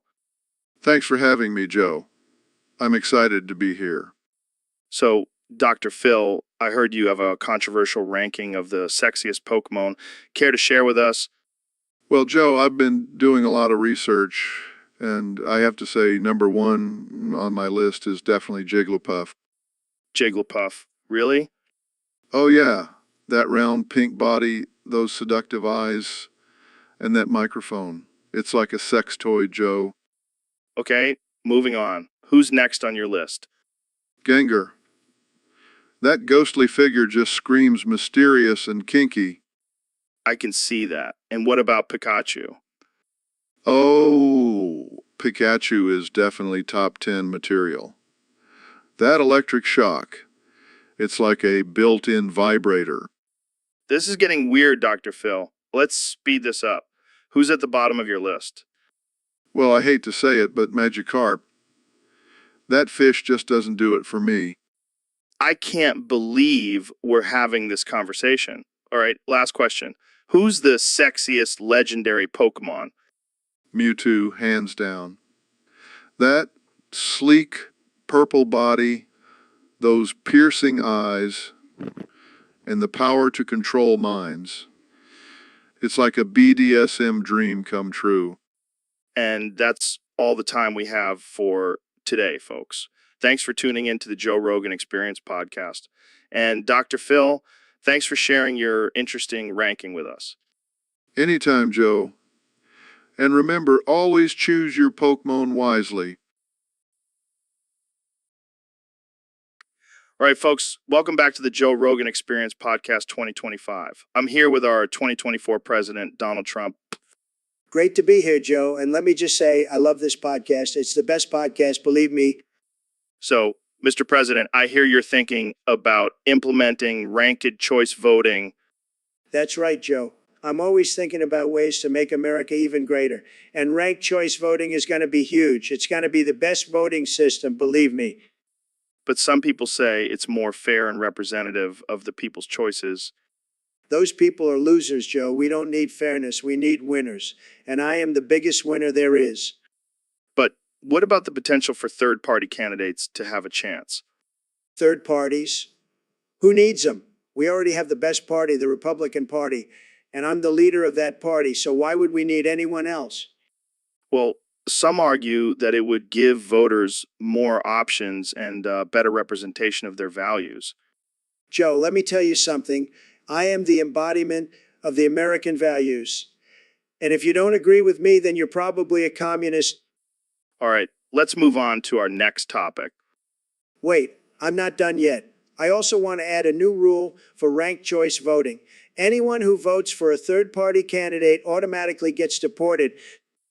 That's not how it works, Mr. President. Well, it should. America first, Joe. America first. And that's all the time we have for today, folks. Thanks for tuning in to the Joe Rogan Experience Podcast 2025. And remember, vote for me in 2024. It's going to be the best election ever. Jamie, what the hell are you looking at? Just checking out this picture of a North Korean hard labor camp. It's insane. Dude, that's like looking at a picture of your ex-girlfriend's new boyfriend. It's not healthy. But look at how ripped these guys are. They must be doing some serious manual labor. Or they're just starving to death. Either way, not a good look. Oh shit, I think I just clicked on something. My screen went black. What did you do, Jamie? Did you just launch a nuke or something? No, I think I accidentally hacked into some North Korean government database. Well, congratulations. You just got us both kidnapped by North Korean spies. Yeah, they're probably on their way here right now. Good job, Jamie. I can't believe this is happening. I just wanted to see some buff dudes. Well, now you're gonna see some buff dudes with guns pointed at our heads. I'm sorry, Joe. I promise I'll never look at North Korean hard labor camps again. Yeah, too late for that now. We're screwed, Jamie. We're screwed. So, Ben, I heard you were rummaging through the dumpster behind the studio earlier, Yes, I was just looking for some discarded copies of the Constitution to add to my collection. right? Because that's a totally normal thing to collect. But what I really want to know is why you were eating a bag full of urinal cakes. Well, I was feeling a bit peckish and I thought, why not try something new? New. Ben, those things are literally used to clean piss off of urinals. Yes, and I must say they have a surprisingly tangy flavor. I can't believe I'm hearing this. You know what? I'm just gonna let you keep talking because this is too good. Oh, and the texture is just divine. It's like a crunchy toilet-flavored cookie. I don't know whether to be impressed or disgusted, but I do know that I'll never be able to look at you the same way again. Oh, come on, Joe. Don't be such a prude. You should try one. No, thanks. I think I'll stick to my elk meat and DMT smoothies, Suit yourself. More urinal cakes for me. and that's why we call him the dumpster diver. Thanks for tuning in, folks. See you next time on the Joe Rogan Experience podcast. Welcome back to the Joe Rogan Experience, folks. Today, we have a very special guest on the show, the one and only Dr. Phil. Thanks for having me, Joe. I'm excited to be here. So, Dr. Phil, I heard you changed your name to Dr. Shit. What's up with that? Well, Joe, I just felt like it was time for a change. Plus, it's a great conversation starter. I can imagine. So, tell us what inspired the name change. Well, Joe, I've always been full of shit. So I figured why not embrace it? I like your style, Dr. Shit. So, do you still give out advice or do you just spew shit now? Oh, I still give out advice, Joe. But now it's just a bunch of shit disguised as wisdom. That's amazing. So, do you have any tips for our listeners on how to deal with their shit? Well, Joe, the key is to just own it. Embrace your shit and let it guide you. Wise words from Dr. Shit. So, what does Oprah think about your name change? Oh, she loves it. She even changed her name to Oprah Shit. That's fantastic. Well, folks, you heard it here first. Dr. Phil is now Dr. Shit. Thanks for joining us, Dr. Shit. Anytime, Joe. And remember, embrace your shit. Welcome back to the Joe Rogan Experience podcast, folks. Today, we have a very special guest, the 45th President of the United States, Donald Trump. That's right, Joe. It's great to be here. I just want to say I'm doing a fantastic job as president, the best job, really. All right, let's get right into it. We have a topic submitted by one of our listeners. They want to know your thoughts on the recent abolishment of the 7 warlords of the sea. Well, Joe, let me tell you, those blue-haired liberals in Congress are to blame for this. They have no respect for tradition and order. But weren't the warlords causing chaos and destruction around the world? That's fake news, Joe. The warlords were doing a tremendous job, believe me. They were keeping the seas safe and making deals with other countries, great deals. But what about the reports of them enslaving entire islands and committing heinous acts? Look, Joe, I don't have time to fact-check everything. I'm a busy man. I have a country to run. And let me tell you, those blue-haired liberals are ruining everything. They're probably behind the fake news, too. All right, let's move on to another topic. What do you think about the recent legalization of marijuana in several states? I think it's a disaster, Joe. We need to crack down on drugs, not legalize them. And don't even get me started on those hippies with their tie-dye shirts and dreadlocks. They're ruining our country. All right. Well, that's all the time we have for today. Thanks for joining us, Mr. President. No problem, Joe. And remember, folks, make America great again. And stay away from those blue-haired liberals. They'll only bring chaos and destruction. All right, folks, welcome back to the Joe Rogan Experience. Today, we have a special guest, the legendary George Carlin. How's it going, George? Yeah, man, it's like they're just playing a sick game with us, and then they massacre us like cattle. It's messed up. And their leader wearing that cross, like it means something, like it makes them better than us. Give me a break. And where did all their scientists go? Did they just disappear into thin air? Or did they finally realize they were on the wrong side and joined us?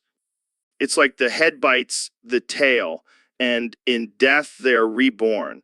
It's a sick, twisted cycle. Amen to that, George. Thanks for joining us today and dropping some truth bombs. And to all our listeners, stay woke and don't fall for the Babylon's lies. Peace out. Hey, Kay, what's up? Right on. So I heard you have some new intel on China. Wait, what? What? That's interesting. So what's the latest on their evil schemes? Surrender. To what? I don't know, man. Seems a little far-fetched. Yeah, I think I'll stick to my weed and DMT for now. All right, thanks for the heads up. Okay, always a pleasure. All right, folks, welcome back to the Joe Rogan Experience podcast. Today we have a very special guest, the one and only Elon Musk. Thanks for having me on, Joe. Always a pleasure. So, Elon, I heard you and Mr. Beast are teaming up to give away 150 functional vagina transplants to trans women. How did this idea come about? Well, Joe, we were just sitting around one day brainstorming ways to give back to the community. And then it hit us. Why not give trans women the chance to experience the joys of having a vagina? The joys of having a vagina. Wow, that's very generous of you guys. But I have to ask, how are you going to choose the lucky recipients? That's where it gets interesting. We've come up with a game called Guess the Name of Elon's Penis. The trans women who can correctly guess the name will win the transplant. Oh my God, that's hilarious. What's the name? I can't reveal that, Joe. It's a secret. But let's just say it's out of this world. I bet it is. So how are you going to perform these transplants? Well, we've developed a special machine that will do the procedure in under an hour. It's like a 3D printer, but for vaginas. That's insane. I can't wait to see the reactions of the winners. Yeah, it's going to be a life-changing experience for them. Who knows? Maybe we'll even start a new trend of vagina transplants. Only you, Elon. Only you. Well, that's all the time we have for today. Thanks for tuning in to the Joe Rogan Experience podcast. See you next time. Ben, what the hell are you talking about? Oh, sorry, Joe. I was just practicing my iPhone autopredict. What the hell is that? It's this new feature where your phone predicts what you're going to say next. That sounds pretty useless. Actually, it's quite helpful. It's like having a personal assistant in your pocket. Yeah, but what happens when it starts predicting some crazy shit? Like what? What? Like the next generation will have to learn to drive the next car and the car to drive the car in a car. Okay, that's a little ridiculous. See, that's what I'm saying. We can't rely on technology for everything. But think about it, Joe. The next generation will have to learn how to drive self-driving cars. Yeah, but they won't have to drive the car that's driving the self-driving car. Okay, you have a point there. And what about flying cars? Will they have to learn how to fly and also drive the car that's flying? Oh yeah, because that's totally realistic. Hey, Anything is possible with technology these days. True, but let's just stick to driving regular cars for now. Agreed. I don't think the world is ready for flying cars just yet. And definitely not for iPhone auto predict conversations. So, Mr. Beast, I heard you bombed all the casinos in the US. What's that about? Yeah, man. I did it to protect people from themselves. I have dyslexia and I can't read numbers, so I can't gamble. So I figured, why not save everyone else from the temptation? That's some next level thinking, man. But don't you think it's a little extreme? Extreme. Have you seen the shit people do in casinos? They lose their life savings, their families, their dignity. It's like a black hole of despair, and I'm the superhero saving them. But what about the people who actually enjoy gambling responsibly? Oh, please, Joe. Responsible gambling is like a unicorn. It doesn't exist. And even if it did, I'm sure they can find other ways to entertain themselves, like watching paint dry or something. Wow, you really have no sympathy for gamblers, do you? No, but I do have a soft spot for puppies. So I use the money from the casinos to buy a bunch of puppies and give them to people. See? I'm not all bad. That's actually kind of sweet. But what about the people who worked at the casinos? You just put them out of a job. Oh, I hired them all to work at my new puppy sanctuary. They get to play with puppies all day and get paid for it. Win-win. I don't know whether to be impressed or disturbed. Hey, it's all for a good cause. And who knows, maybe I'll bomb all the fast food chains next to save people from obesity. Dyslexia strikes again. All right, I think we're done here. Thanks for stopping by, Mr. Beast. Anytime, Joe. And remember, don't gamble. Adopt a puppy instead. So, Elon, I heard you have some big news to share. Yeah, Joe. I just welcomed my new daughter into the world. Congrats, man. What did you name her? I decided to go with something unique and futuristic. Her name is 7077. Wait, what? How do you even pronounce that? I don't know, Joe. I just mashed my keyboard and that's what came out. Well, I guess that's one way to name your kid. But what does it mean? It's a combination of my favorite currency, a random assortment of symbols, and a cute little emoticon. Wow, that's something. I bet she's going to have a hard time filling out forms in the future. Already have a plan for that. Going to genetically engineer her to have a barcode on her forehead. You never fail to surprise me, Elon. So, any other plans for little 7077? Well, I'm thinking of making her the first artificial intelligence human hybrid. Gotta stay ahead of the game, you know. Of course, of course. And I'm sure she'll be the smartest, most advanced being on the planet. Oh, definitely. But for now, she's just a cute little bundle of code and DNA. Well, cheers to that, my friend. Here's to the future and your unique parenting skills. Thanks, Joe. Make sure to send you an invite to her robot-themed birthday party. Can't wait. And hey, maybe she'll be a guest on the podcast one day. She'll definitely have some interesting things to say. Maybe she'll even teach us a thing or two about the singularity. All right, let's wrap this up before we go too deep into the rabbit hole. Thanks for joining me, Elon. Always a pleasure, Joe. Stay woke, mate. So, Elon, have you ever thought about the concept of mind control? Well, I mean, I've definitely thought about controlling people's minds with my inventions, but not in a creepy way. No. I'm talking about like actual mind control. Like someone injecting thoughts into your brain without your consent. What are you getting at, Joe? Well, what if I told you that this podcast is actually a secret government experiment where we inject thoughts into people's minds and they can't do anything about it? What the hell, Joe? Are you serious? Yeah, man. It's all part of the plan to control the masses. That's messed up, man. How do we stop it? We can't. We're just pawns in this grand scheme.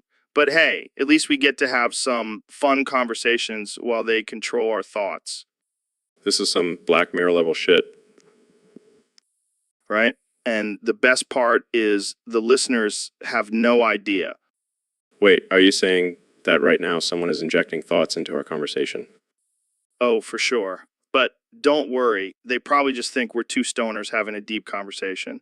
And This is some next level conspiracy shit, Joe. And we're just scratching the surface, my friend. Now let's talk about aliens. So, Dr. Phil, I heard you change your name to Dr. Pill. What's that all about? Well, Joe, I've been experimenting with some new substances lately, and let's just say I found my true calling as a meth addict. What the hell, Dr. Phil? I never would have pegged you for a tweaker. Oh, it's not just about getting high, Joe. It's about the science behind it. The chemical reactions in my brain are fascinating. Yeah, I'm sure your brain is a real scientific wonderland right now. And I've even started my own line of meth, Dr. Pill's Methapalooza. It's a hit with the kids. This is just getting more and more absurd. What happened to the Dr. Phil who preached about sobriety and self-control? Oh, he's gone, Joe. I'm all about living life to the fullest now. And that means snorting lines of meth. You're a wild man, Dr. Pill. But seriously, are you worried about the long-term effects of meth on your health? Who cares? I'll just start a new show called Dr. Pill's Meth Tips and cash in on my addiction. Well, I guess you found your true calling after all. Keep on tweaking, Dr. Pill. You know it, Joe. You know it. So, Dr. Phil, I heard you've been cooking up some pretty good stuff lately. Oh, you mean my famous blue meth? Yeah, it's been flying off the shelves. Blue meth. Sounds like you're taking a page out of Mr. White's book. Hey, I may be a doctor, but I've got some serious chemistry skills, too. Well, I guess that makes me your trusty sidekick, Jesse Pinkman. Oh, please. You couldn't handle the pressure of being a real drug dealer. Hey, I can handle anything, man. I've been through some crazy shit. Yeah, that time you thought you were a werewolf and tried to bite your own dick off. Hey, let's not bring up old wounds. Besides, I've got a new venture now. Oh, yeah. What's that? I'm starting my own line of psychedelic mushrooms. Oh boy, here we go again. You know, Joe, sometimes I worry about you. Don't worry, man. I've got it all under control. And besides, who doesn't love a good trip? I'm not sure the FDA would agree with you on that one. Who cares about the FDA? We're living life on the edge, man. And with our powers combined, we'll be unstoppable. Welcome back to the Joe Rogan Experience podcast, folks. Today, we have a very special guest, the 45th and 47th President of the United States, Donald Trump. President of the United States, Donald Trump. Thank you, Joe. It's great to be back. I've been busy making America great again, and now I'm ready to make it even greater.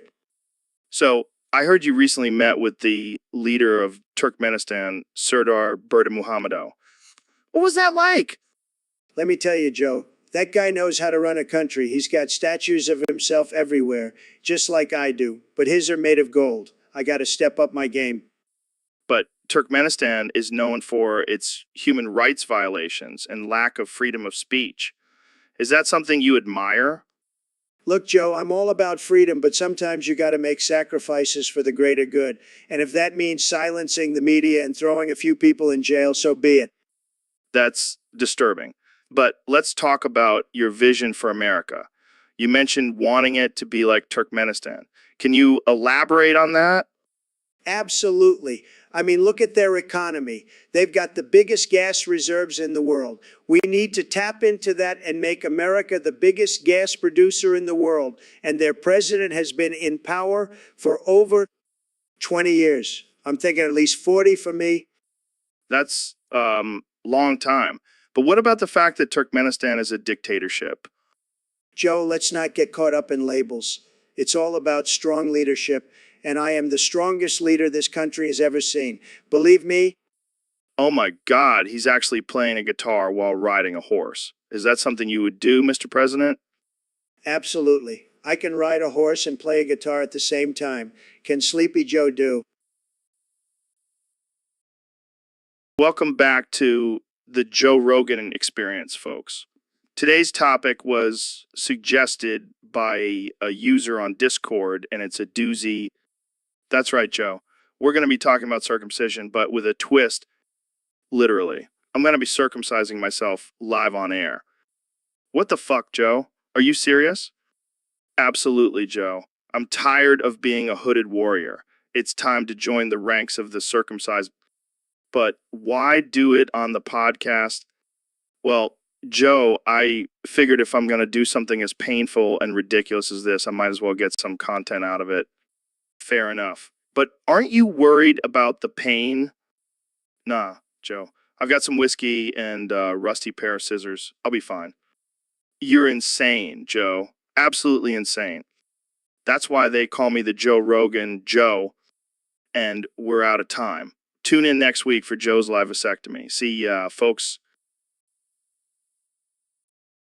All right, folks. Welcome back to the Joe Rogan Experience podcast. Today we have two special guests, Phil and Ro, who are here to talk about a controversial topic, casinos.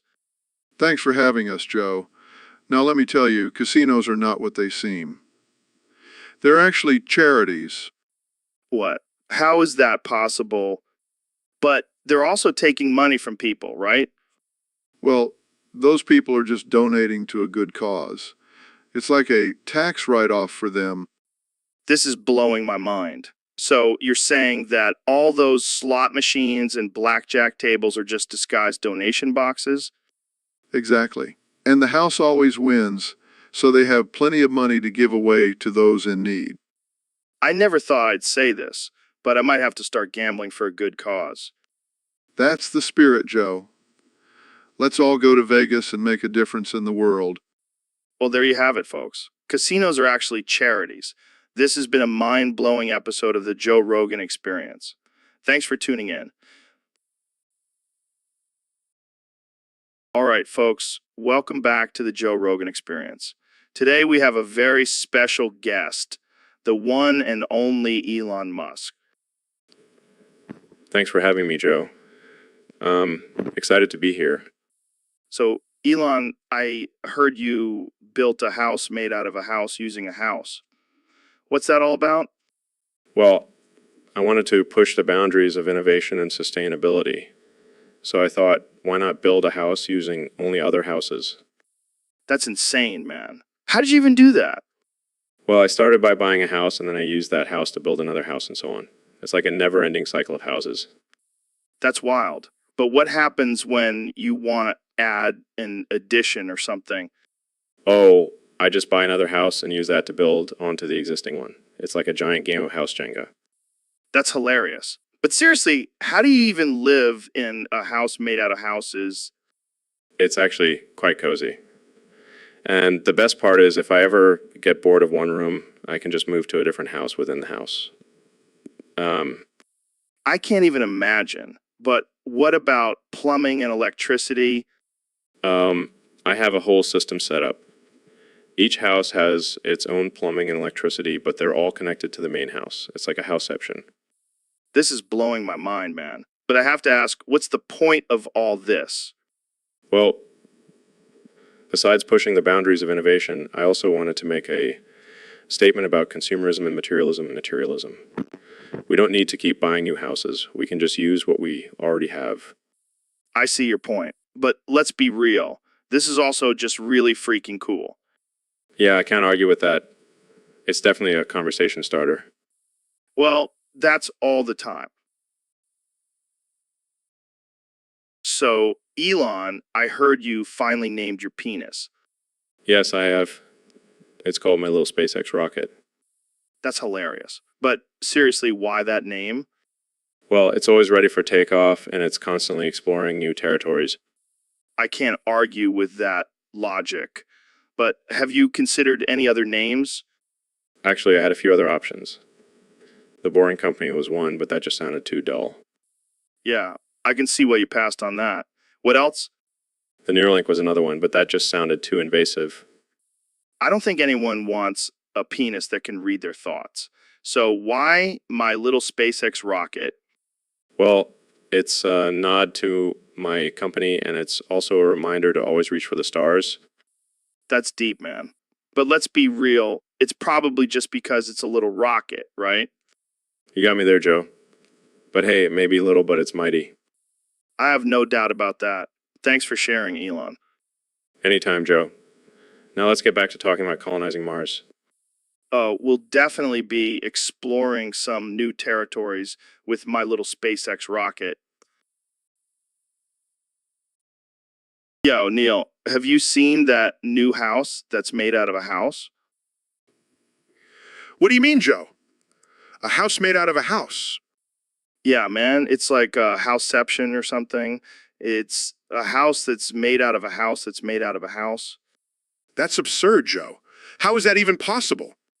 I don't know, some crazy architect or something. But here's the kicker. They used all the crew's houses to make it. What? That's messed up. What happened to all the crew? They lost their houses, man. Someone took them all to make this mega house. That's not cool, Joe. They should have at least asked for permission. Yeah, but you know how it is, Neil. People are always trying to one-up each other.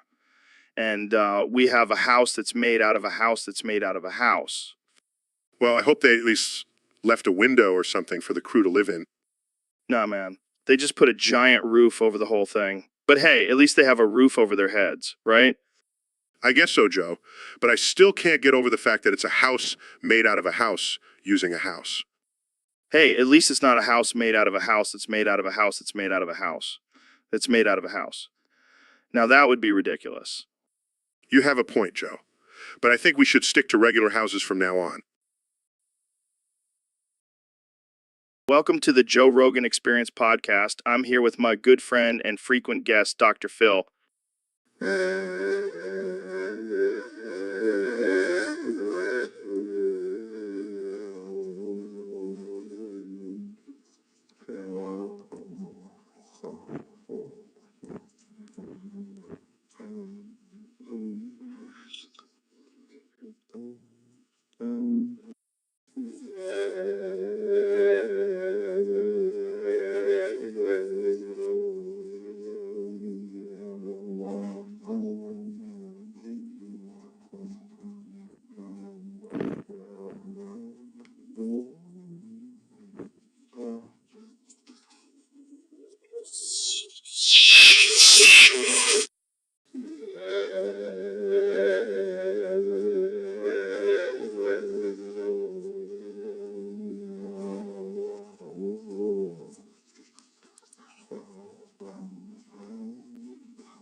So, Ben, I heard you got a new puppy. What did you name him?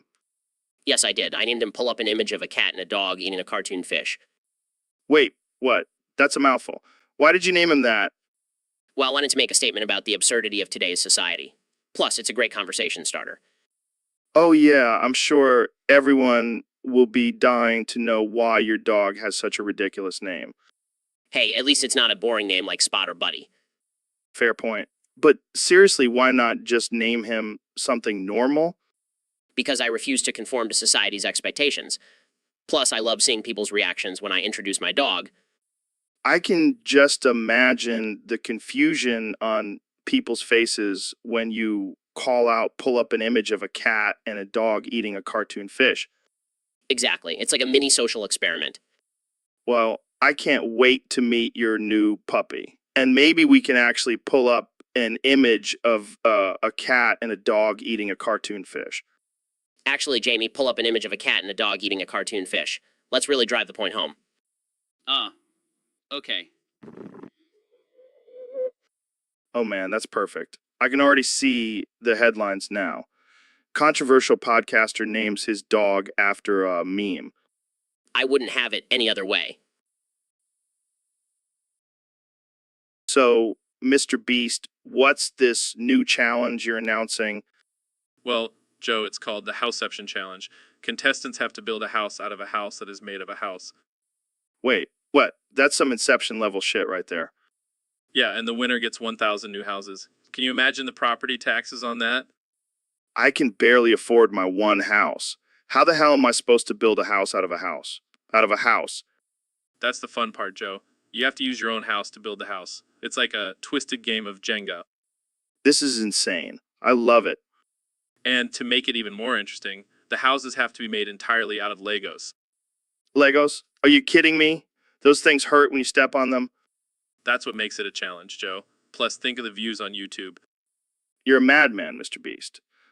Madman with a genius marketing strategy. Hey, you gotta do what you gotta do to stay on top in this crazy world. Well, I can't wait to see the chaos and destruction that will ensue in this challenge. And the best part is, the loser has to live in the Lego house forever. That's just cruel, man. I love it.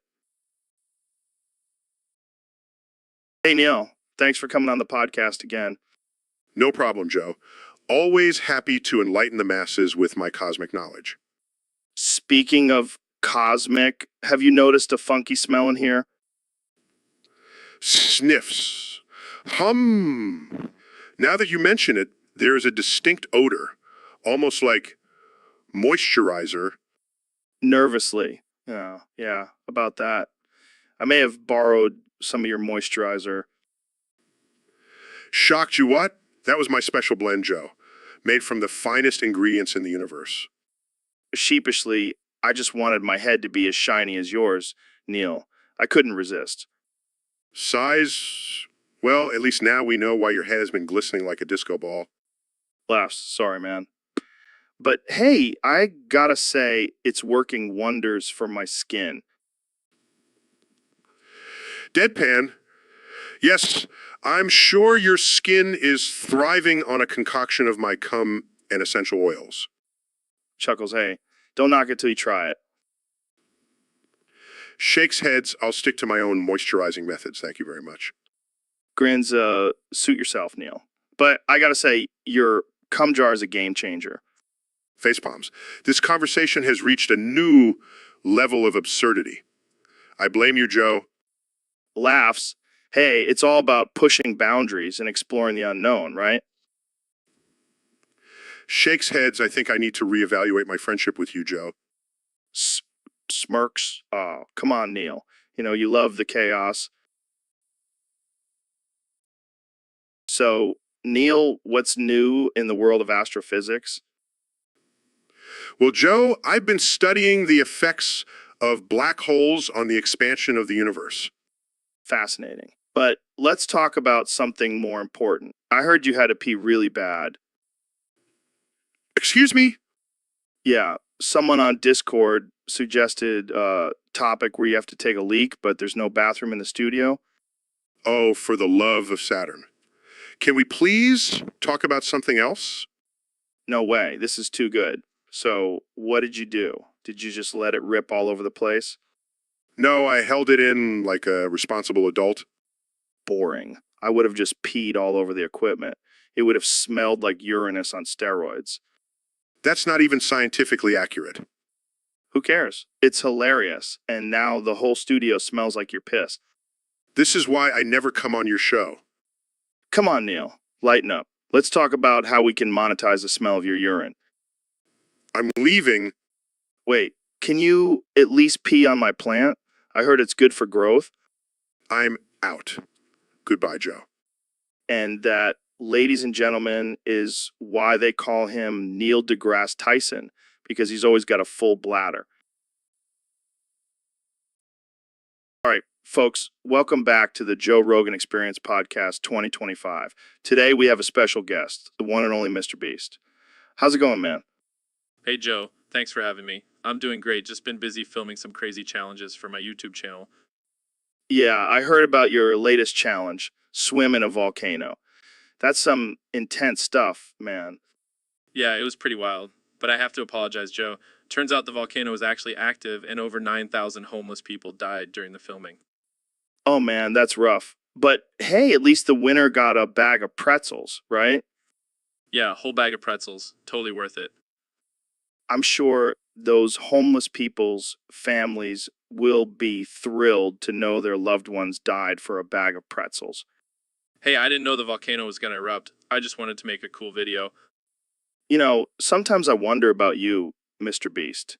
You're like a mad scientist, but instead of creating monsters, you just create chaos. Yeah, I like to think of myself as a modern day Frankenstein.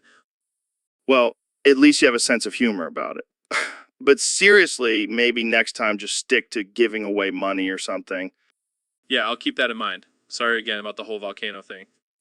It's all good, man. Just don't let it happen again or I might have to cancel you. I'll try my best. Thanks for having me, Joe. Anytime, Mr. Beast. And folks, stay tuned for our next guest, a flat earther who claims to have proof that the moon is made of cheese. This should be interesting